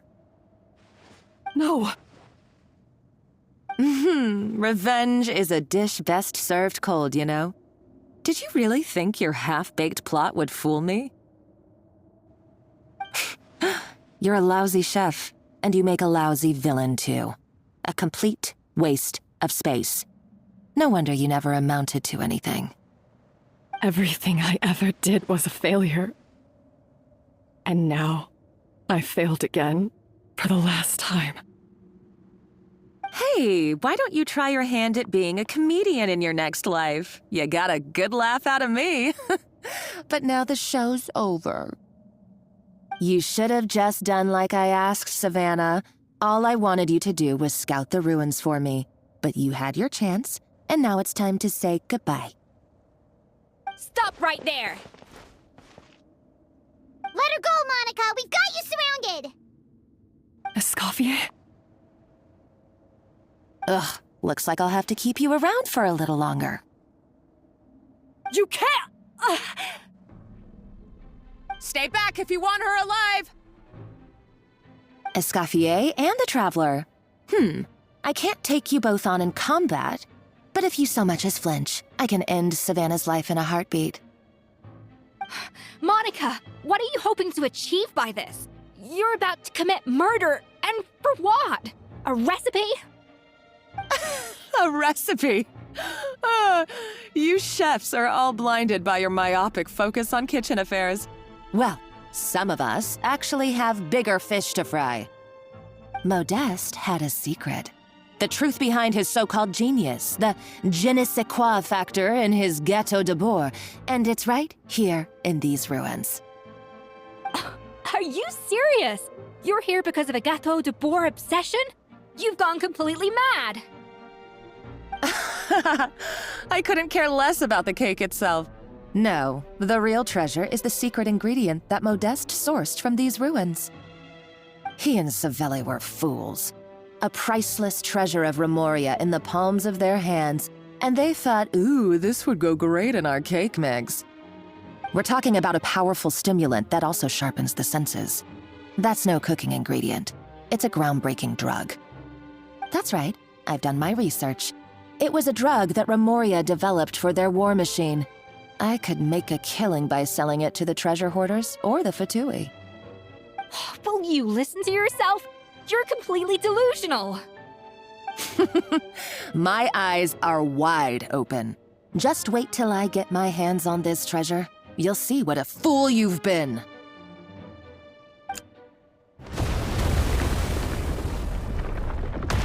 Wait, what's that sound? Just when I thought she couldn't get any crazier. She's lucky the whole place didn't collapse. Uh-oh, Savannah's gone too! Monica must have taken her. Oh, what a coward. She's only taken her hostage because she knows that she's no match for you. That's true. Even if she finds the treasure, she'll need Savannah alive if she wants to get out of here in one piece. Oh, well, our path's been blocked, so let's look for another route.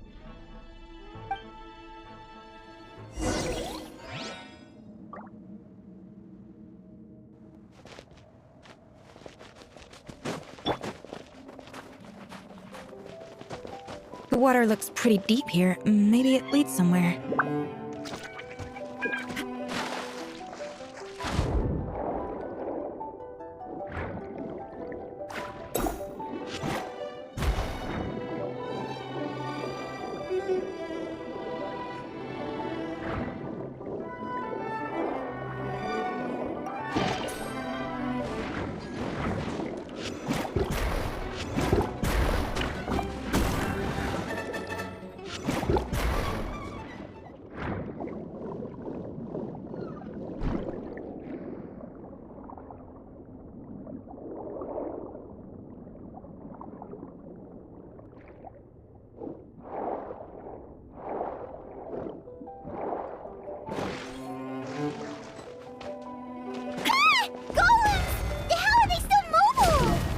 probably awakened by the explosion just now. Alright, Knife Skills 101. Time for some rough chopping.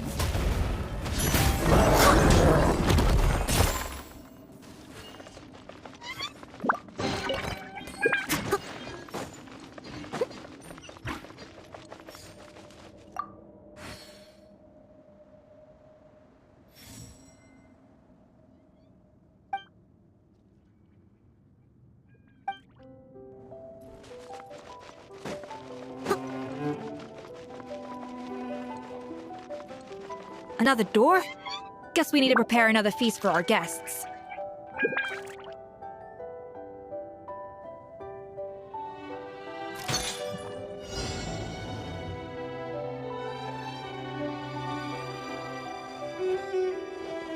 A little amuse-bouche! Yeah!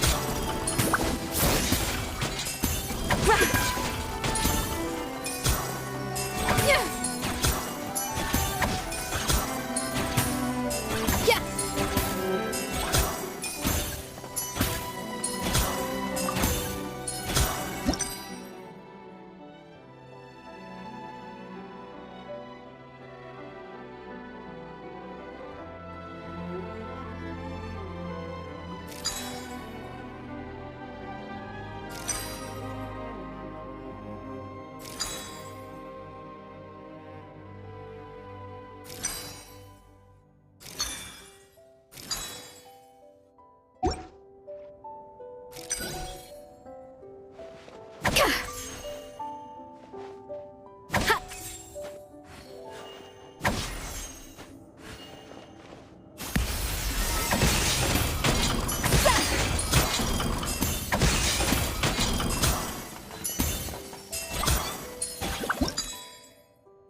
It seems to really like the texture of Rome Maritime flowers.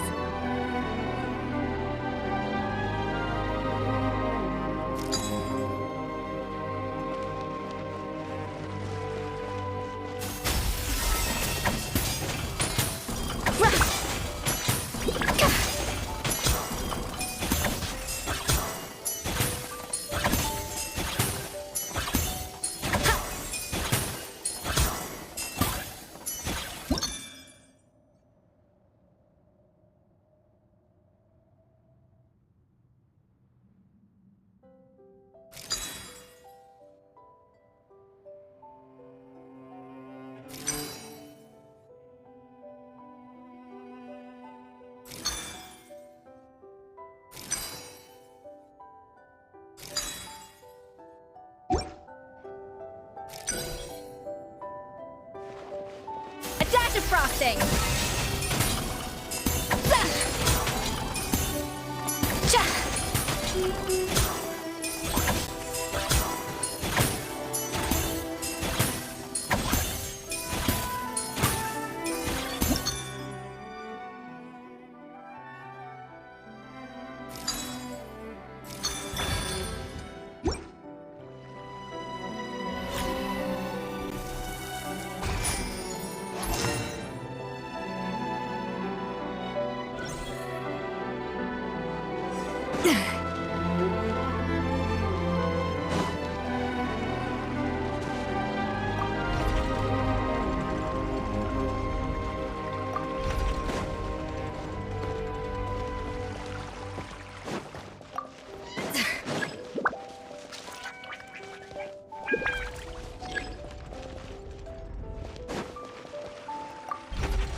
never knew you could process Lumitwol like that. Alright, I've got to jot this down. Lumitwols and maritime flowers. This could open the door to a whole new world. Yep, that's literally the plan. Wait, hold on. Which door are you talking about?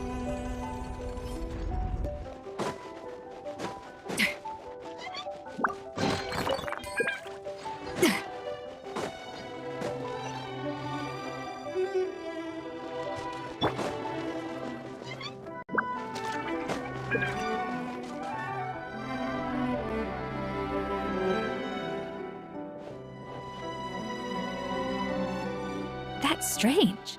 These don't look Romorian to me. More like last century Fontaine.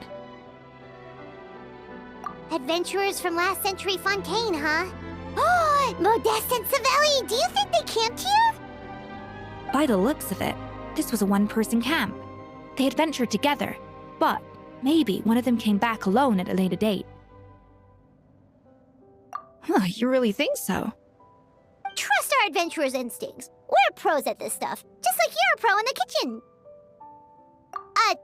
Okay, well, the Traveler has more adventuring experience overall, but Paimon's definitely a pro rummager from all those treasure chests.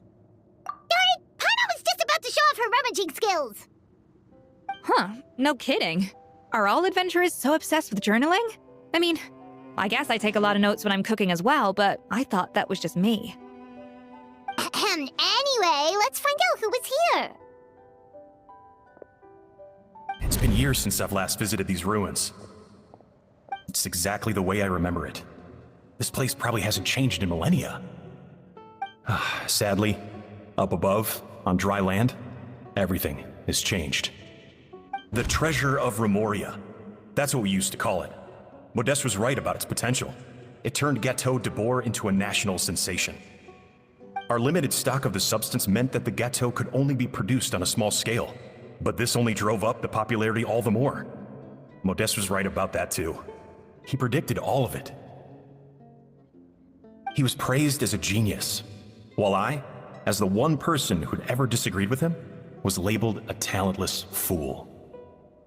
Modeste tried his best to console me, but I knew better than anyone just how great the gulf was between us. Our conversations grew scarce, and we saw less and less of each other. I didn't fight it. He had new friends and a career of his own. Why invite further disdain by inserting myself where I did not belong? I told myself that maybe one day, when I finally created a masterpiece of my own, I'd be able to face him without shame. Or maybe one day, when I've put these feelings of self-loathing behind me, I'd be able to ask him with a smile on my face, how about we go on one more adventure, for old time's sake? Unfortunately, that day will never come. So it was Savelli. From the sounds of it, he came back after Modeste had already died. I always thought it was just a legend. But if it's true, then this must be the place where they found their secret ingredient, the birthplace of Gâteau de Bourg. In that case, what does that say about the death of Modeste? If it's all true, maybe Savelli really did have something to do with it. The taste of Gâteau de Bourg has changed. Modeste was convinced of this, even though everyone swore they couldn't tell. Being the perfectionist that he was, he refused to accept even the slightest flaw in his work. He stopped all sales of the product, locked himself away in the kitchen, and worked day and night, vowing to find out where he had gone wrong. But as he baked and taste tested over and over again, he found he only strayed further and further from the original taste. It was only when he was sipping on coffee one day and realized he could not taste the bitterness that the truth finally dawned on him. What had changed was not the gâteau, but his sense of taste. The treasure of Remoria stimulates the senses, taste included, and invigorates the spirit. In the short term, it offers people the ultimate gourmet experience, but in the long term, it dulls their senses entirely. In hindsight, it made perfect sense. After all, why would a culture that sought liberation from the constraints of their bodies care for the loss of their senses? But we realized it too late. We were just too late. Over the course of his many culinary experiments, Modeste exhausted the remaining supply of the treasure of Remoria. he consumed it all himself. The finest culinary talent of his generation now faced a future in which he would never be able to taste anything ever again. Finally, in despair, he took his own life. And because we had become estranged, I could not be there to stop him, to offer some words of comfort, or even to say goodbye. Yet despite everything, he sent me his final letter. The treasure of Remoria? Guess Monica was really onto something. It really was a kind of drug. So, Modeste chose to end his own life. Then, why all the rumors that Savelli murdered him? Also, neither the Codex nor any other contemporary records make any mention of the treasure of Remoria. It's almost as if someone deliberately erased it from history. Modeste told me everything in his final letter. His was a tale of how even a genius could fail, and how much more devastating it is when it happens. Did he hope I would gain some personal catharsis from knowing the truth? Or maybe he wished for me to warn the public about the dangers of Gâteau de Bourg, proving that I had been right all along. But if the public ever learned how Modeste's greatest triumph became his undoing, his fall from grace would be swift and merciless. 1 minute a genius, the next a joke. It would surely spell the end for his restaurant too. What would be his legacy then? How would future generations view everything we built together? I fear the scorn I have faced these last years would pale in comparison to the scorn shown to him by the history books. I cannot let that come to pass. I will do what I must to protect his name. It will mean tampering with his notes to remove the damning details, leaving mere fragments of our story behind. It may lead his family to suspect me of having a hand in his demise. But if that's the price of destroying all evidence of my crimes, then so be it. I would rather the world believe a tale of genius and jealousy than see his reputation in tatters. The final loose end is the evidence here, at the bottom of the sea. Huh? What's wrong? Didn't we say Savannah should be safe for now? So we thought, but if Monica finds out what happened to the treasure, there's no telling what she might do.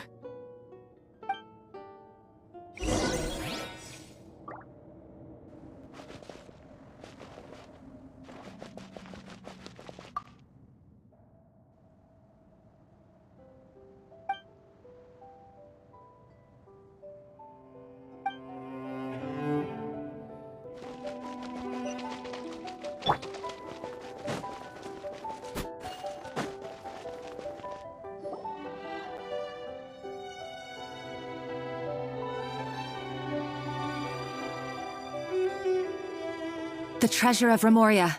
I have found you at last.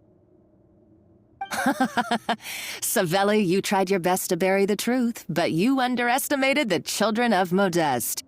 Some fragments of his diary escaped your clutches, and we have held on to them for generations. But I have to thank you too, Savannah. Without your help retrieving the Codex, and with it the last piece of the puzzle, I may never have found this place. But now, finally, the secret to Remoria's military might is within my grasp. The treasure of Remoria is mine! Oh. It's empty? It's empty? Monica? Oh, we were seconds too late.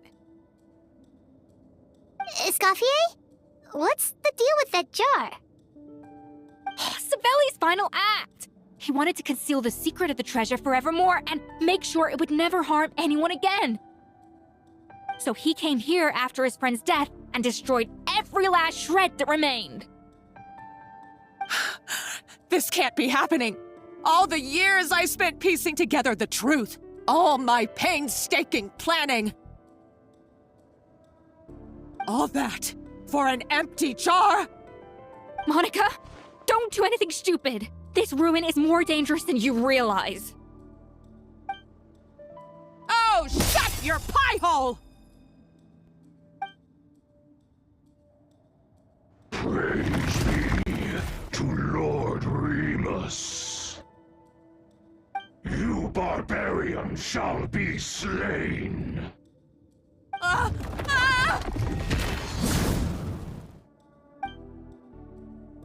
She's a nutcase! A liability to herself and everyone else! Well, now it's up to us to clean up the mess she's made. Take these golems out!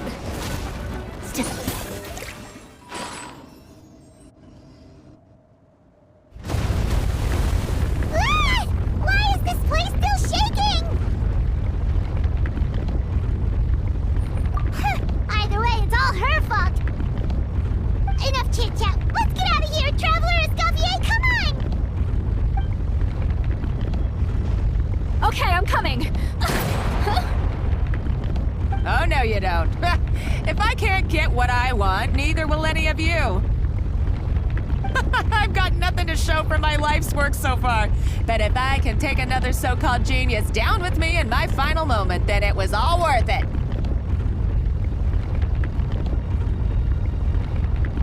You're a psycho!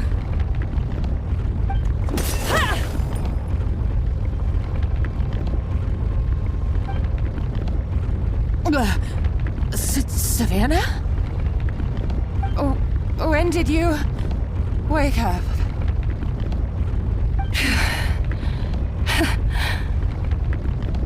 I may be a lousy chef, but it looks like I'm not a complete waste of space.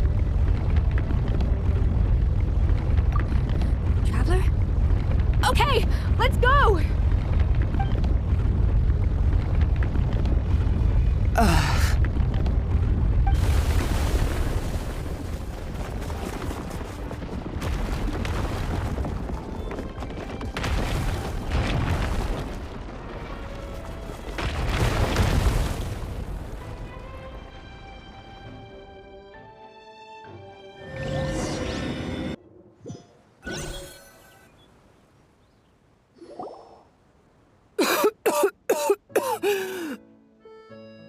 Escoffier!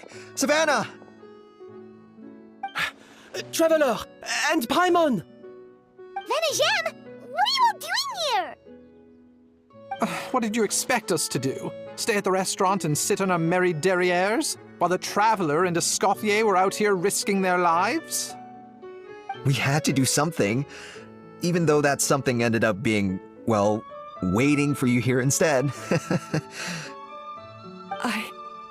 I don't deserve any of you. And I certainly don't deserve to be your head chef. It was my fault Escoffier had to leave. Then I couldn't live up to her standards. I acted like a tyrant in the kitchen. And now I almost got myself killed. Come back, Escoffier. Come and be our head chef again. I'll never be able to replace you. Okay, so everything I said to you the day I left, it just went in one ear and out the other? Huh? Sorry, I was kinda in my own head at the time. All I could think about was the Lumiline situation. What was it you said again? Forget it. It doesn't matter. Anyway, I didn't leave this job because of you. And you're not nearly as awful a chef as you think. If you were that bad, why would all your staff show up here for you? Escoffier's right. Sure, you nitpick our work and get us to do things over a lot. But when it comes down to it, you're the one who's always doing whatever it takes to make sure the customers get served on time, every time. Things were pretty rough after Escoffier left, and Savannah's the only reason we've been able to make it through. Our customers know that Escoffier doesn't work for us anymore. But the fact is, they keep coming back. If that's not an endorsement of your work, I don't know what is. At the end of the day, we're all human, and we all make mistakes. All we can do is recognize where we get it wrong and do our best to improve. That's all that's humanly possible. No, I get what you're saying, but what I did to Fermont and to Escoffier, it's unforgivable. Well, about that, there's someone else here to see you, Chef. It's been a while, Chef Savannah. Fermont? I'm so sorry. I put far too much pressure on you, and the way I stubbornly refused to go and see you after you fell ill. There's no excuse. But I'm too late, aren't I? The damage is done. I heard that you can't even hold a kitchen knife anymore. Actually, I think I'm going to be just fine. Huh? We thought Firmin's problem was purely psychological in nature. But after the threat letter came to light, it got Firmin thinking. And then he remembered the tea that Monica used to give him every night. And as it turns out, she was lacing it with Lumaline the whole time. No way! Doesn't that cause nerve damage? It can. High doses pose a risk of serious nervous and sensory complications. But if you calculate the dosage carefully, you can control the extent of its effects. A small dose might simply make a person more emotional, whether that means more fragile or more hot-tempered. No wonder it seemed like you'd lost your edge. I asked my friends at the Fontaine Research Institute about it. They said that with the low dose I was taking, the risks are pretty small. They also fixed me up with some meds and said I should recover in no time. Well, that's what happens when you give someone a little bit of hope to cling on to. There's more. We believe that Firmin was likely not Monica's only victim. You mean she poisoned me too? Oh, so that's why Savannah's been so irritable this whole time! Let's not be too quick to blame everything on the Lumaline. That stuff can only amplify what's already there. So tasty food will seem like the most delicious thing in the world, while food you don't particularly care for will become utterly revolting. So you better make sure you reflect on your behavior and apologize to every single person you've wronged. I will. I'm sorry. There's still one question that's really bugging me. Why is it that no matter what I do, my Gâteau de Bourg never tastes the same as yours? Is it just... is it because you're a genius and I'm not?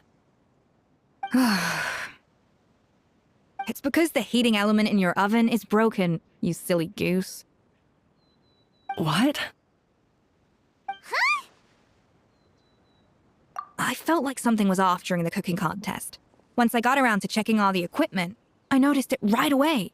There was a half-degree discrepancy between the temperature setting and the actual temperature.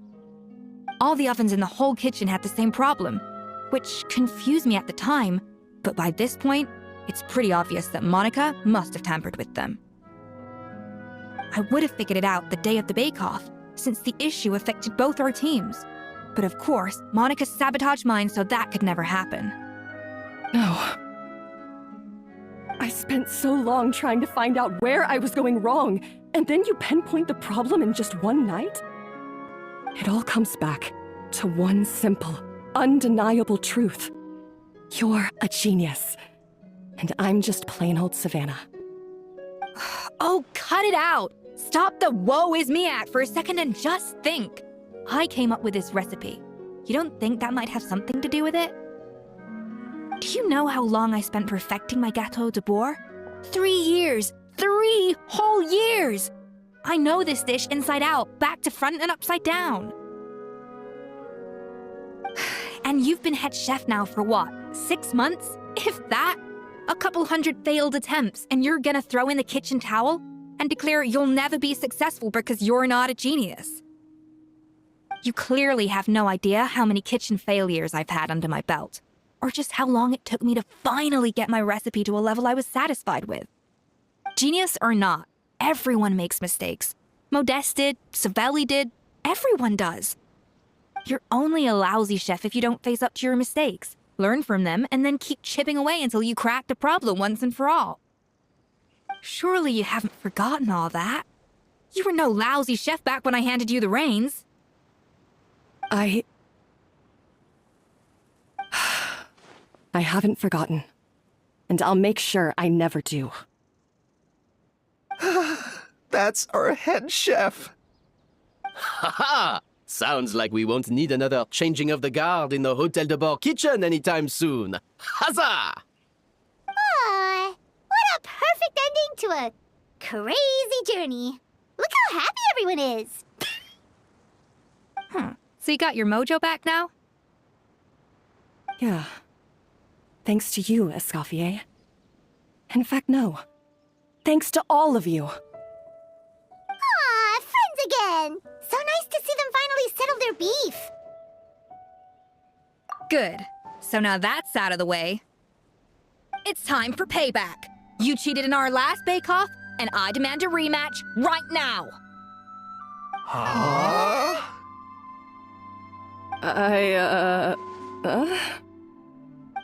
But that was mostly Monica's fault, wasn't it? Right, and also, does it have to be right now? Savannah's only just got her mojo back, and you barely escaped from a death trap. No excuses. This is a cooking contest between two top chefs, and nothing will stand in its way. So grab your spatula and get ready, because this rematch is happening today, right now, this instant. Hey, so, this whole time you were salty about losing? The second cooking contest commences now! This time, no more games, and no holding back!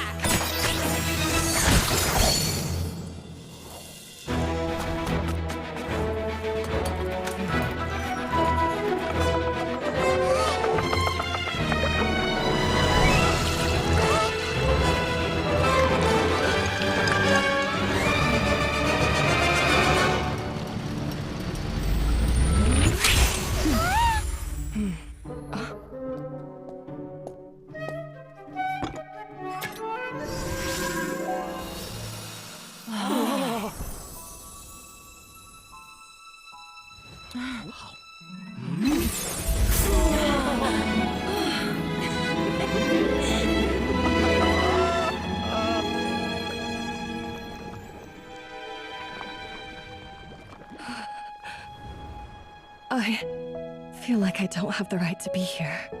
Hey, what are you so afraid of? You can't unbake it now. And if you don't serve it, then good or bad, you'll never find out how to improve. If you're too scared to fail, you'll never know what real success tastes like. So? Embrace your failure. Taste it. Digest it.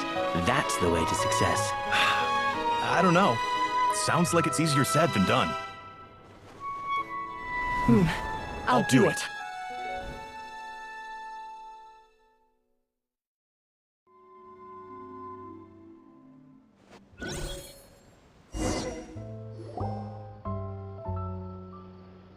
The results are in! A landslide victory for Escoffier! Quite rightly, too. Piece of cake. Oh yeah, look at that!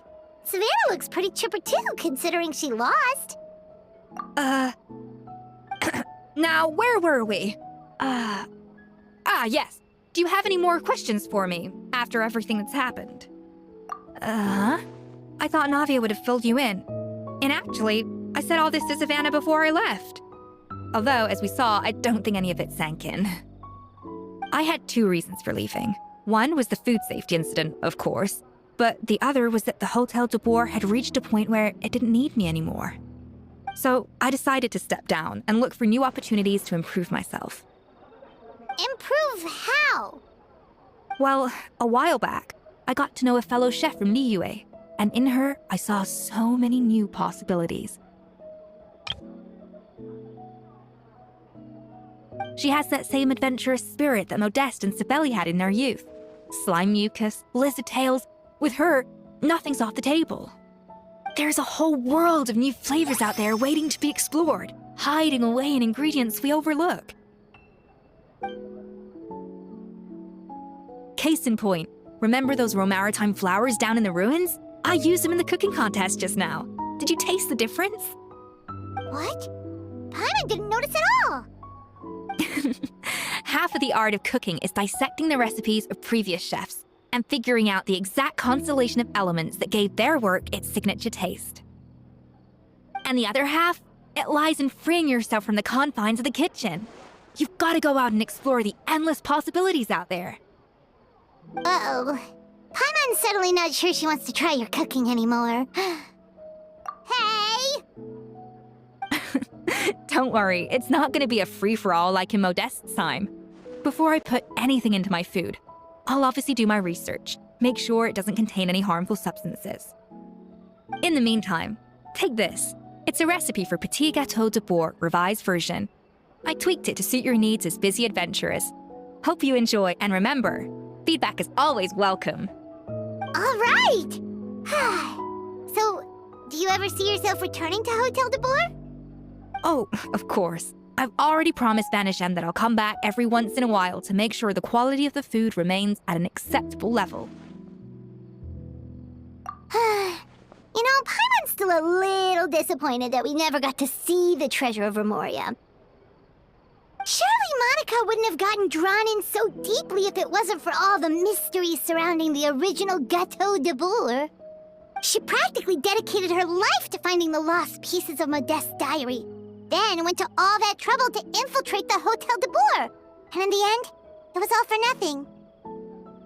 Since you mentioned the treasure, between Modeste's writings and what we saw in those ruins, I think I may have figured out the truth. The so-called Treasure of Remoria was most likely a substance that the Remorians extracted from Lumitoiles, better known to us as Lumiline. Huh? So then, why all the hype back in the early days of Gâteau de Bourg? Don't forget, it was a very different era. We could barely even refine sugar back then, so desserts were very much in their infancy. In a world of bland food, it's no wonder that the first thing to really excite people's taste buds took the world by storm. And as for the Lumiline, it may well have been somewhat valuable in ancient times, but these days, it's just another drug from the Fontaine Research Institute. Even if Savelli hadn't destroyed it all, I doubt it would be worth that much these days. So after all that, there was nothing in those ruins but worthless junk. Feels strange to say it, but Paimon almost feels sorry for Monica. She sacrificed it all only to get nothing in return. Hey! Huh? Navia? You just got back from that underwater ruin, right? Well, check it out. They ran a special issue. Did you see anything like this down there? Freshly unearthed from the ruins of Remoria. A magnificent jar thought to be over 1,000 years old. Experts say it has immense artistic and historical value.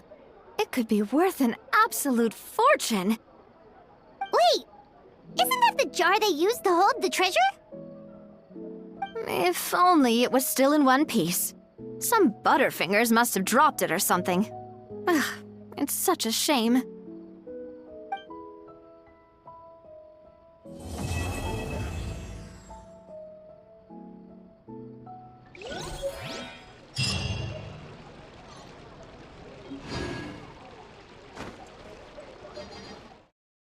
All in a day's work.